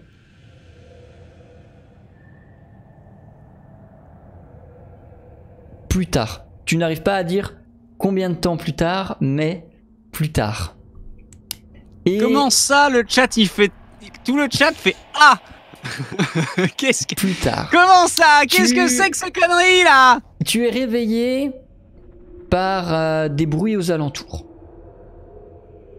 Pas si étonnant que ça dans les bas-fonds d'entendre des bruits, surtout que les endroits sont pas trop au courant que Néo-Paris est en train de mourir de l'intérieur. Mais voilà, tu entends du bruit, tu sais pas combien de temps t'as dormi, suffisamment pour récupérer une fatigue, pas les 2. Mais voilà, tu entends du bruit, tu devines que ça se rapproche. Quels sont tes réflexes vis-à-vis de ça? Bah, commencer à bien attraper mon arme et essayer de voir si je vois quelque chose de là où je suis. Tu te diriges vers la sortie de la cache que tu avais trouvée et tu constates que bien sûr, hein. Quelqu'un, clairement un survivant de Néo-Paris, qui s'est enfui comme toi par la porte de l'ancien Paris, est en train d'essayer de rejoindre ta cache, comme s'il avait eu la même idée que toi, de prendre l'endroit le plus discret autour de lui pour se cacher. Et ça ressemble à quoi? Et là, il va arriver par quel endroit? Comment c'est foutu? Moi j'imagine ça comme un vieux HLM qui serait effondré et dont il y a une espèce de cache au sommet. Donc il est en train d'essayer d'escalader les décombres de béton pour monter jusqu'au sommet, un peu dans une espèce, enfin un peu dans les combles du bâtiment qui serait effondré, qui aurait le moins subi les dégâts de la chute. J'ai dit un habitant riche, ça peut pas être le cas. On va pas retrouver tous les PNJ de l'aventure maintenant, hein. À un moment donné il faut se calmer. Je me planque à l'endroit où pour l'accueillir au sommet, donc quand il va arriver. Ok. Et prêt à le mettre en joue avec mon flingue. Très bien. Tu te prépares et au moment où l'individu apparaît vraiment dans ton champ de vision, à hauteur de toi, tu devines qu'effectivement c'est un personnage inconnu, mais riche de Néo-Paris, qui était, donc, comme je l'ai dit, dans l'ancien Paris, qui en a fui par l'issue de secours, comme toi, qui est arrivé là un peu plus tard que toi sans doute, parce qu'un peu moins expérimenté dans la survie et l'avancée dans ce genre d'endroit.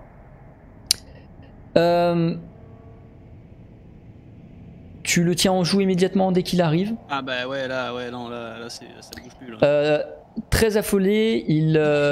Excuse-moi, je suis même dans le micro depuis tout à l'heure. T'inquiète, t'inquiète. Hyper bas pour... Très affolé, il a un mauvais réflexe. Et tu le vois faire un geste de sa main très lent. Tu vas beaucoup plus vite que lui mentalement, tu es beaucoup plus expérimenté. Vers sa ceinture, tu devines qu'il est aussi armé. Et qui sait ce qu'il peut faire? Comment réagis-tu? Là, je fais si j'étais où, si vous faites ça, je tire. Il s'arrête, il te regarde et il fait: que voulez-vous? Je fais alors déjà, je cherche pas à vous buter, mais à partir de là, tant que je sais pas qui vous êtes, ce que vous faites, ça va mal se passer. Là, vous posez, quoi, vous allez venir vers moi, les mains en l'air. Je vais vous fouiller. Je veux pas vous buter, mais je prends pas le risque. Donc déjà, est-ce qu'il retire sa main ou est-ce que je tire? Il lève les mains. Allez-y, fouillez-moi. Alors, qu'est-ce que vous avez comme arme? Juste un petit pistolet de défense. Il garde les mains en l'air. Moi, je les enlève, mais il garde les mains en l'air. Je le fouille. Tu trouves effectivement juste un petit pistolet de défense. Il a plus de sac sur lui, plus rien du tout. Il est vraiment. Non, il est vraiment à la dèche. Si, il y a son portefeuille si tu veux, mais voilà. Non, ok. Maintenant qu'on est safe, excusez-moi, on peut parler. Qui êtes-vous? Qu'est-ce que vous foutez là? J'imagine que ce que vous foutez là, bon, c'est bien ce qui se passe. Je suis un série C random PNJ qu'on ne reverra pas. On a entendu un bruit sourd quand on était en train de visiter le Louvre. Et on s'est rendu compte en même temps, enfin, l'électricité est tombée, on a entendu des lourds bruits. Quand on est sorti, on a vu qu'il y avait vraiment plus d'électricité nulle part, qu'on n'y voyait plus rien du tout, que seuls nos implants nous permettaient de voir. J'étais avec ma femme et ma fille. Et ils sont où?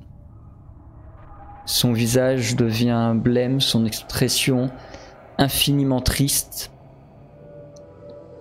Il réussit vaguement à articuler un « Elles n'ont pas tenu jusqu'ici ». Mais c'est-à-dire en un jour, elles sont mortes de quoi?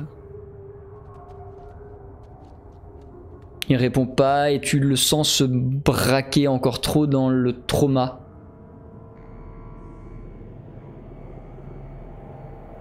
Elles se sont fait tuer par les gangs. Il ne répondra pas. Il est devenu vraiment livide et intouchable. Très bien. Je suis vraiment désolé pour vous, mais là, va falloir faire quelque chose. Est-ce que vous avez... je fouille son sac, je regarde s'il a des ressources et des trucs comme ça. Non, il a rien, il a plus rien. Peut-être tu devines des vieux emballages que dans ses habitudes il n'a pas acheté. Détail drôle, genre un emballage de Sodebo qu'il a gardé dans son sac mais qu'il n'a pas acheté par terre quand il en a eu besoin. Mais voilà, il a plus rien, plus grand chose qui lui permette de survivre seul. Ok.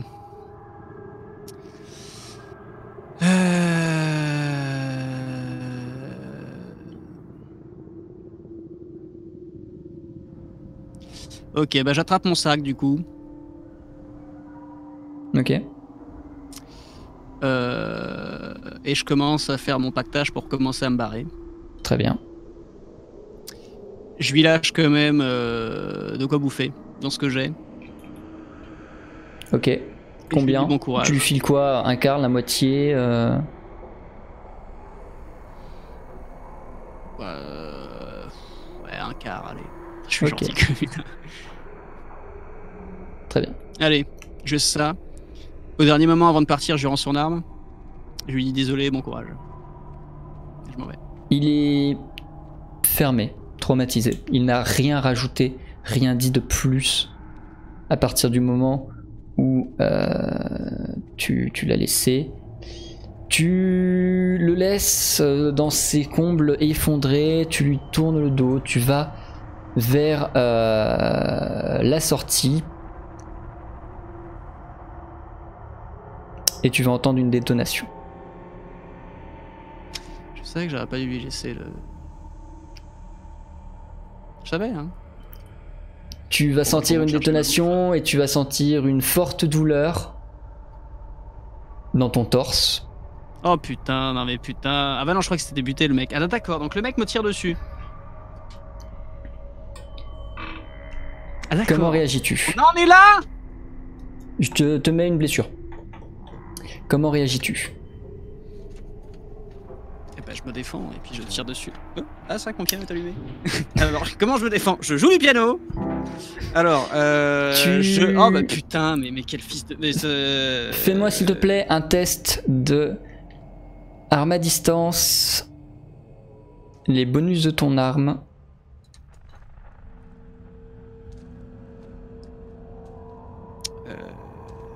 J'ai des bonus normalement. Oui, mais pas sur. Oui, mais c'est pour du lancer avec des petits objets ou pour du tir à longue portée. Donc ça ne concerne pas la situation actuelle. Donc tu vas juste faire arme à distance et fusil et 0. Donc ça fait 3-2-0. 3-3-0. 3-2-0. Pardon, 3-2-0. C'est réussi le chat. Tu te retournes, tu dégaines plus vite que ton ombre. Est-ce que tu vises pour l'incapacité? Est-ce que tu vises pour le buter? Bah là je vise à ce qui va toucher le plus facilement en fait par rapport à où je suis et ce que je vois. Ok, tu vas toucher dans le corps. Tu vas donc tirer avec ton fusil d'assaut. Tu vas lui mettre entre guillemets une rafale dans le sens où dans l'urgence tu vas tirer plus qu'une seule balle avec un fusil d'assaut automatique. Les 3 balles vont se loger dans son torse. Il va avoir un énorme mouvement de recul, va tirer une balle par réflexe dans son mouvement de recul qui ne te touchera pas. Et il va s'effondrer en train de perdre progressivement son sang.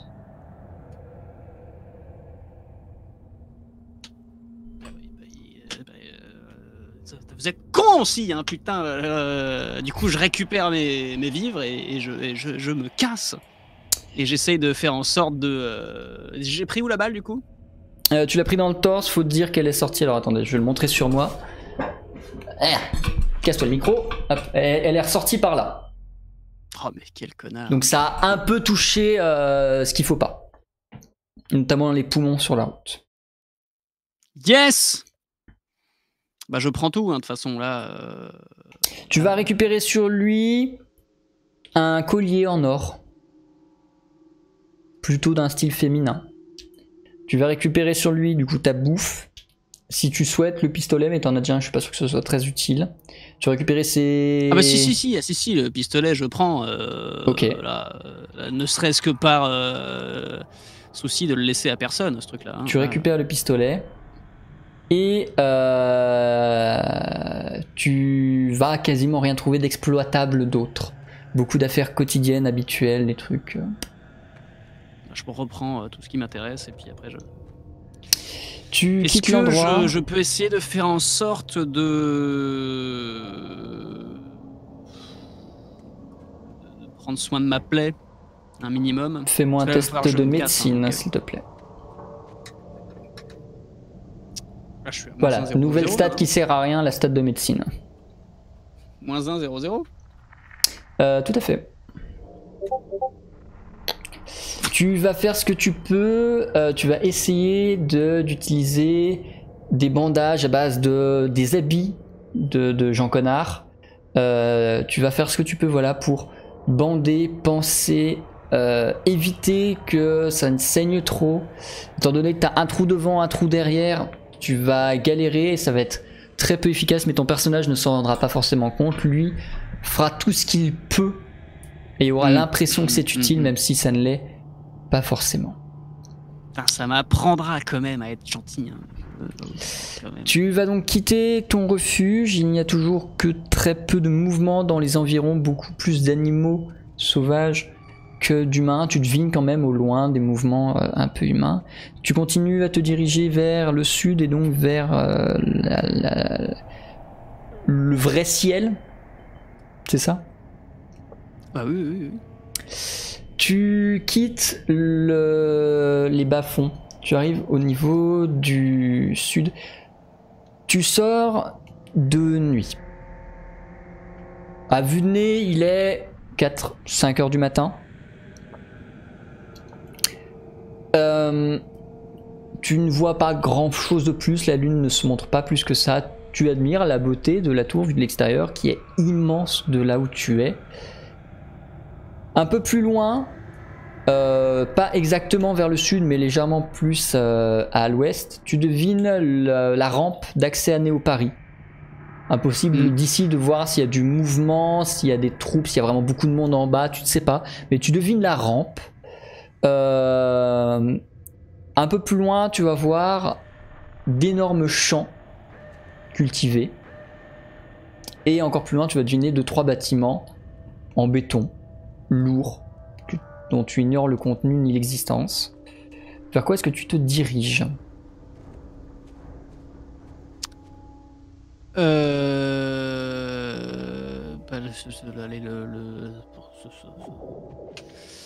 Attends, rappelle-moi géographiquement, de toute façon, autant pour je vais sortir, moi, et aller le plus loin possible. Après, de toute façon, tu tailles vers le sud ?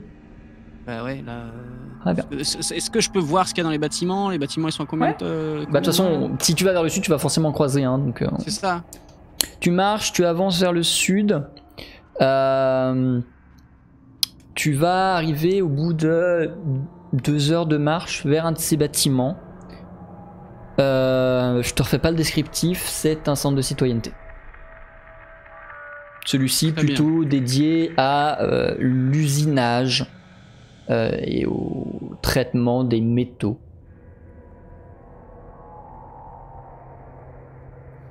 Ok.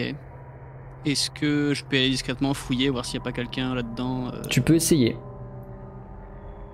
Je fouille, voir s'il n'y a pas quelqu'un là-dedans. Tu ouvres la porte et tu constates qu'il y a du bruit à l'intérieur. Il n'y a plus aucune âme qui vive, mais tu entends des bruits robotiques. Ah. Tu as l'impression que certaines machines ici fonctionnent encore. Très bien. Et qu'est-ce qu'elles font les machines ? Pour l'instant, tu n'en vois aucune, tu ne fais que les entendre. Comme de toute façon, tu as été relativement discret, je présume, jusqu'ici, elles ne t'ont pas encore détecté. Ok. Ouais, non, ça pue. Ouais, mais en même temps, détecter, selon la foot qui me détecte. Je suis où là dans le. Y a pas un endroit de vie où je pourrais voir s'il y a des provisions, des trucs comme ça ? Tu remarques en hauteur des passerelles et en haut tu devines des bureaux. Faudrait donc réussir à monter jusqu'aux passerelles et accéder aux salles en haut qui semblent être les seules vraies salles, ou du moins à l'endroit où tu es actuellement. Et pour monter, c'est... Pour l'instant, tu ne vois pas de point d'accès en haut d'ici. Ah. Parce que j'ai pas envie de m'éterniser non plus, à me fatiguer et tout.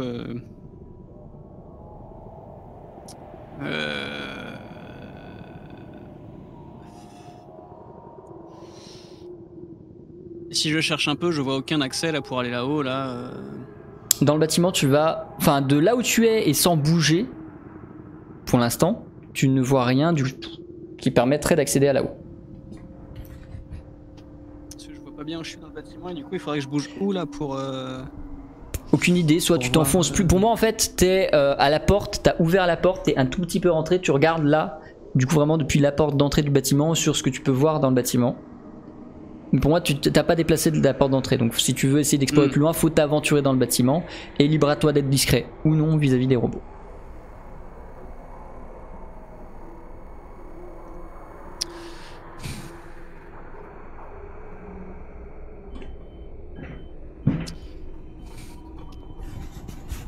Est-ce que je peux ramasser une caillasse ou n'importe quoi qu'il y a dehors et la balancer à l'intérieur pour voir ce qui se passe? Tout à fait. Tu le fais, immédiatement tu entends les bruits robotiques qui s'activent et tu entends même beaucoup de bruits robotiques qui s'activent et qui se dirigent vers la localisation du caillou. Après 10 secondes, un robot arrive. Il se dirige vers l'endroit exact où a tapé le caillou, comme si sa capacité sensorielle d'audition était extrêmement développée. Il est équipé de 2 pinces au lieu de des mains, des bras. Donc comme je rappelle, c'est des robots humanoïdes avec des chenilles à la place des pieds. Et au bout de ses bras, il a 2 grosses pinces coupantes, un peu comme des gigasécateurs, qui servaient sans doute dans son travail du bois. Du métal. Et au moment où il constate que ce qu'il a trouvé est un caillou, il redresse sa tête et se met à scanner autour de lui. Sa tête tourne à 360 degrés et il regarde tout autour de lui. À moins que tu fasses quelque chose, tu seras détecté. Bah non, moi le but c'était de quoi, normalement j'ai lancé le truc et je suis pas resté avec le caillou en mode... Oui, mais t'es toujours proche. Tu émets toujours une détection thermique. Ah bah moi je me casse, moins que là. tu bouges, tu vas être détecté. Ah oui, non, mais moi je me casse là. Quand à partir du moment où, de toute façon, j'entends les robots qui... non, je me barre là. Tu t'enfuis, au moment où tu t'enfuis, forcément, tu essaies de partir discrètement, puis quand tu penses être un peu hors de danger, tu commences à accélérer le pas. Tu entends très clairement que les robots sont sur ta piste. Tu l'as deviné comme jamais. Parce que tu entends clairement le bruit des chenilles d'abord dans le béton du bâtiment, puis à l'extérieur, qui clink, clink, clink, clink, clink, clink, clink, clink. Ils te poursuivent. Au bruit, tu en dénombres au moins une dizaine minimum qui te courent après. Jusqu'où vas-tu courir? Comment vas-tu essayer de te défendre? Qu'est-ce qu'il y a autour de moi là? Un champ de blé,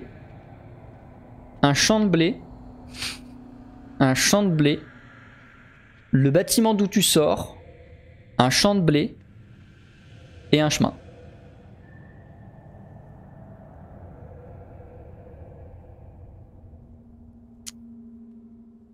Je me... 5, 4, Je 3. prends une autre caillasse et je le balance loin vers un champ de blé, là où on voit pas. Et en fait, je me cache autre part près des bâtiments. Pour faire croire que je suis parti plus loin. Donc tu le fais, tu t'arrêtes du coup un peu à l'abri du bâtiment pendant que tu balances le caillou en espérant que les robots aillent vers le caillou, c'est ça? Oui, mais dans les champs de blé, pas sur le chemin, là où, on peut pas voir où est le caillou, qui voit pas que c'est le caillou qui est tombé. Tu te caches, tu t'arrêtes, tu fais toi silence, ce qui te donne du coup une capacité d'écoute plus importante. Et tu devines très vite que les robots n'ont pas du tout suivi ton leurre et qu'ils sont encore plus près de toi. La distance qui te sépare d'eux est diminuée de 2. Enfin de 50%. Est divisée par 2. Et il va falloir te remettre à courir, sinon ça va très vite continuer à diminuer. Bah oui, je me casse du coup, si j'ai compris ça, oui, je continue là. Tu continues à courir, les robots continuent, sont derrière toi. Si tu traverses les champs de blé, tu vas voir que leurs chenilles vont clairement tout écraser et créer des tranchées. Et tandis que le blétois va plutôt te ralentir, bah eux pas du tout. Donc, tu vas plutôt avoir tendance à privilégier le chemin. Et tu as toujours une distance d'une vingtaine, trentaine de mètres par rapport au robot, une distance d'avance. Et tu continues de courir pour l'instant. Est-ce que tu as quelque chose, une idée, une pensée qui puisse te sortir oui, moi j'ai de un cette truc galère? de dernier recours, mais que j'ai pas envie de tenter tout de suite. Et ils sont à combien de moi là? 20 mètres, 20-30 mètres, grand max. Ouais, donc ils peuvent voir ma tête quand même là, ils m'identifier. Oui, j'imagine. J'essaie de faire en sorte qu'ils voient ma tronche, mais je continue quand même à m'éloigner pendant. En espérant que ta tête de Stanislas Bourbon te et protège. Je gueule Identification Stanislas Bourbon, je vous ordonne de vous arrêter. Ton message semble être passé, puisque au moment où tu le cries, les robots semblent accélérer.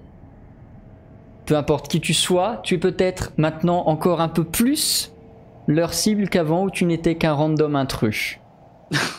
20 mètres. Ah oui, mais ils sont beaucoup là. 10. Je tire dessus.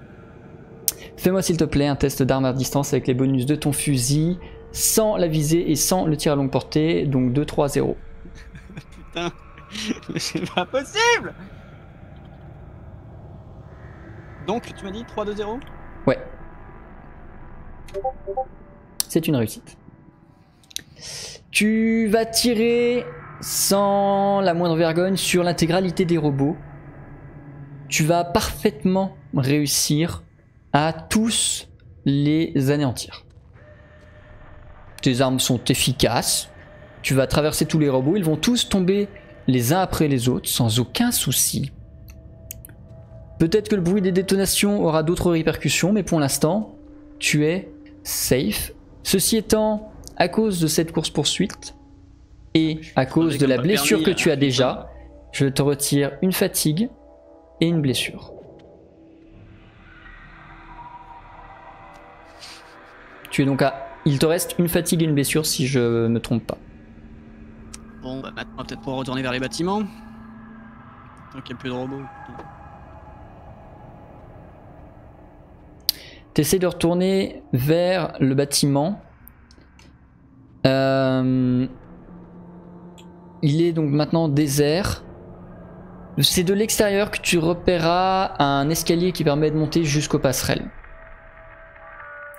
Tu vas l'emprunter et constater que là-haut, tous ceux qui ont pu y être, tout comme à l'intérieur du bâtiment, ont été sauvagement plutôt, déchiquetés par les robots. Toutes les personnes qui vivaient dans le bâtiment jusqu'ici ont été défoncées par les robots. Et c'est très récent, ça date... Enfin très récent. C'est pas arrivé il y a une semaine ou 2 semaines, voilà, c'est vraiment arrivé il y a un jour grand maximum.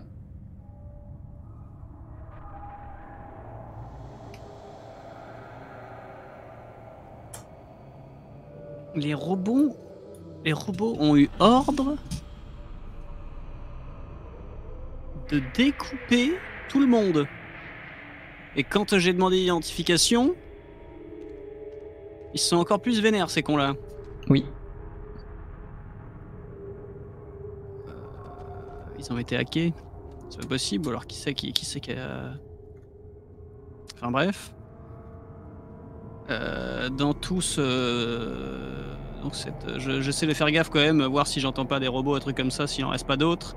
Et j'essaie de prendre un maximum de provisions et voir s'il y aurait pas de quoi se désinfecter, de quoi se soigner au maximum pour la plaie là. Tu ne vas pas trouver de provisions comestibles. Il y en avait, toutes ont été détruits par les robots. Par contre, tu vas effectivement trouver des boîtes à pharmacie qui vont te permettre d'avoir un meilleur soin. À compter de maintenant, tu ne perdras plus de blessures à cause de ta blessure. Ceci étant, il faudra vraiment des très bonnes conditions de soins pour pouvoir en récupérer. La balle n'est pas restée dans mon corps. Non, puisque j'ai décrit qu'elle est ressortie, elle est ressortie. Ça c'est très bon ça, pas très bon. C'est pas non plus la folie quoi, on n'est pas là non plus, hein. Mais déjà ouais, parce que si la balle était restée dedans, là ça aurait été compliqué.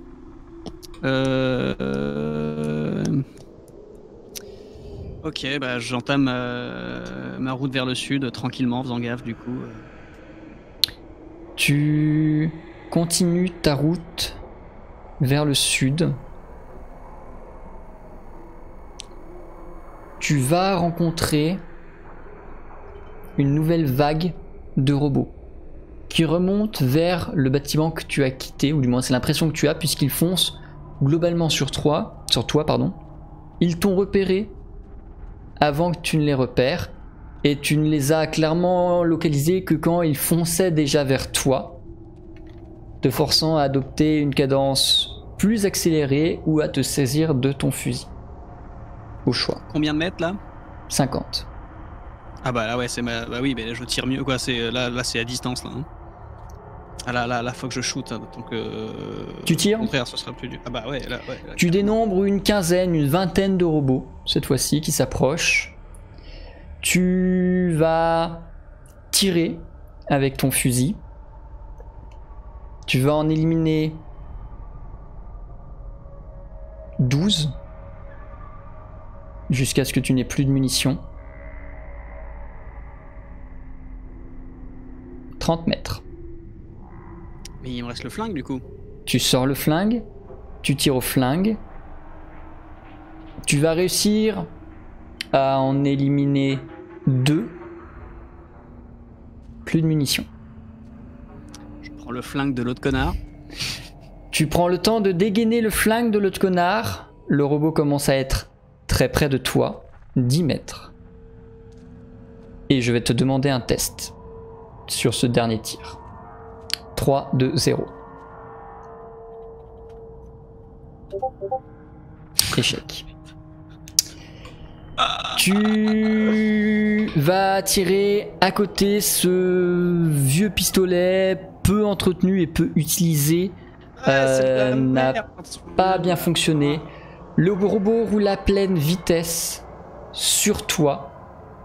Celui-ci est équipé de haches de boucher à la place des sécateurs. Tu devines qu'il était dans un centre de citoyenneté spécialisé boucherie. Tu fais quoi à son approche proche, sachant que tu n'as plus non plus de munitions sur le pistolet de Jeki? Ah bah là, va falloir que je... Il est tout seul là, il n'en reste plus qu'un. Il n'en reste plus qu'un. Ah bah là, va falloir que je tank avec mon bras mécanique. Là, attention, il n'y a plus que ça. Hein. Si je tank pas avec le bras mécanique là... T'essayes de tanker façon... et de le repousser avec le bras? Non, bah oui, j'essaye de surtout le désactiver. C'est-à-dire que là, c'est mandat dans sa gueule. Et puis... c'est-à-dire il est foutu comment le robot? Je sais pas si c'est la gueule qu'il faut viser ou... tu sais pas où sont les parties importantes.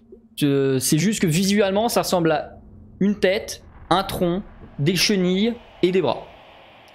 Ok, bah moi de toute façon le but premier ça va surtout être de lui déglinguer le bras de façon à ce qu'il ait plus possibilité de découper des trucs quoi. Là c'est... Ok, fais-moi s'il te plaît un test arme lourde. Arme lourde? Non pardon, force, ah oui. Excuse-moi. Non, force. Force et les bonus de force de ton bras mécanique. Et c'est tout. Donc ça fait... non, et les malus d'équipement. Donc du coup, t'es à 2, moins 1, 2. Les malus d'équipement? T'as un malus d'équipement tout en haut de ta fiche de force. À côté du malus de résistance.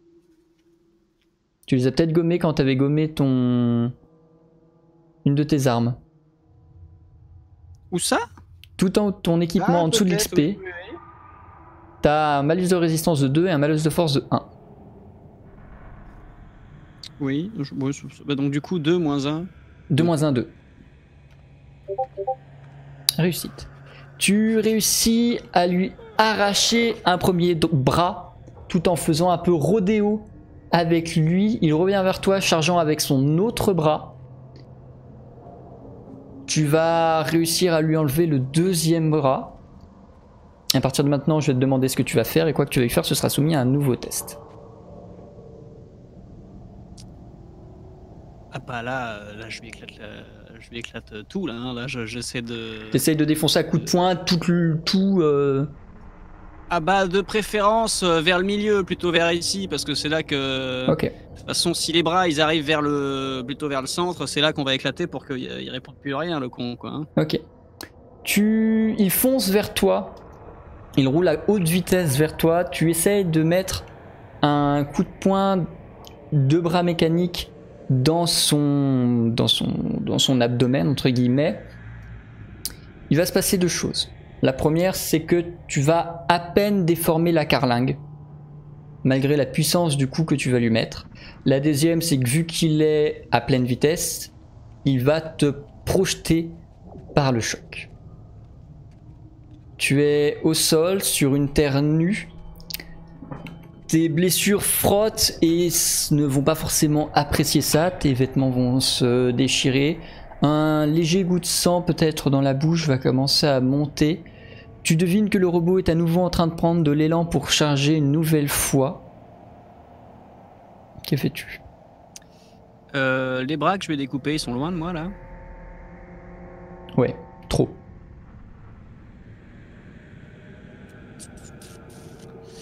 Ah, il va falloir que je continue à...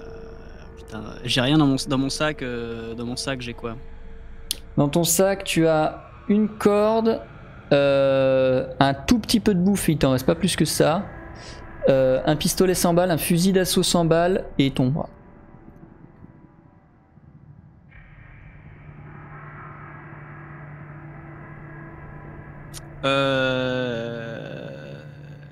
Je continue à me fight en essayant de prochain objectif, aller choper les trucs qui coupent. Et en attendant, je suis surtout gaffe à essayer d'esquiver. Essaye de ramper. Fais-moi un test d'agilité. Avec, donc ça fait -1. Normalement, ça ferait -1, 0, 0. Étant donné ton état, je vais te demander de lancer -1, 0, -2.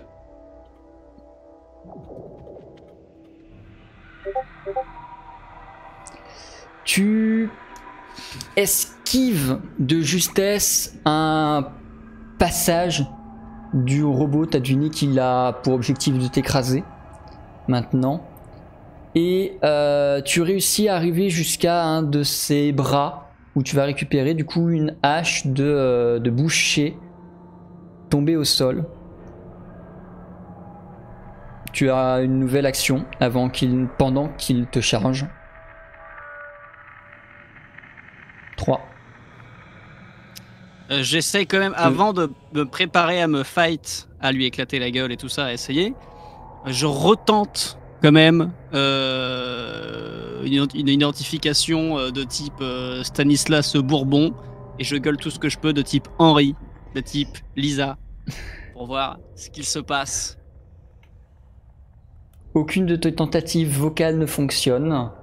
Stanislas Bourbon va encore une fois le faire accélérer. Cette accélération va faire que tu n'auras pas eu le temps de t'armer et de pouvoir contrer. Tu sens un poids et une douleur monstrueuse. Et très rapidement, tu vas tomber dans une espèce de coma, puisque ton corps aura littéralement été écrasé par le poids et par les chenilles de ce robot. Cette fois-ci, Henri, Stanislas ne sera pas cloné. Il n'y a plus personne qui puisse le cloner à Paris.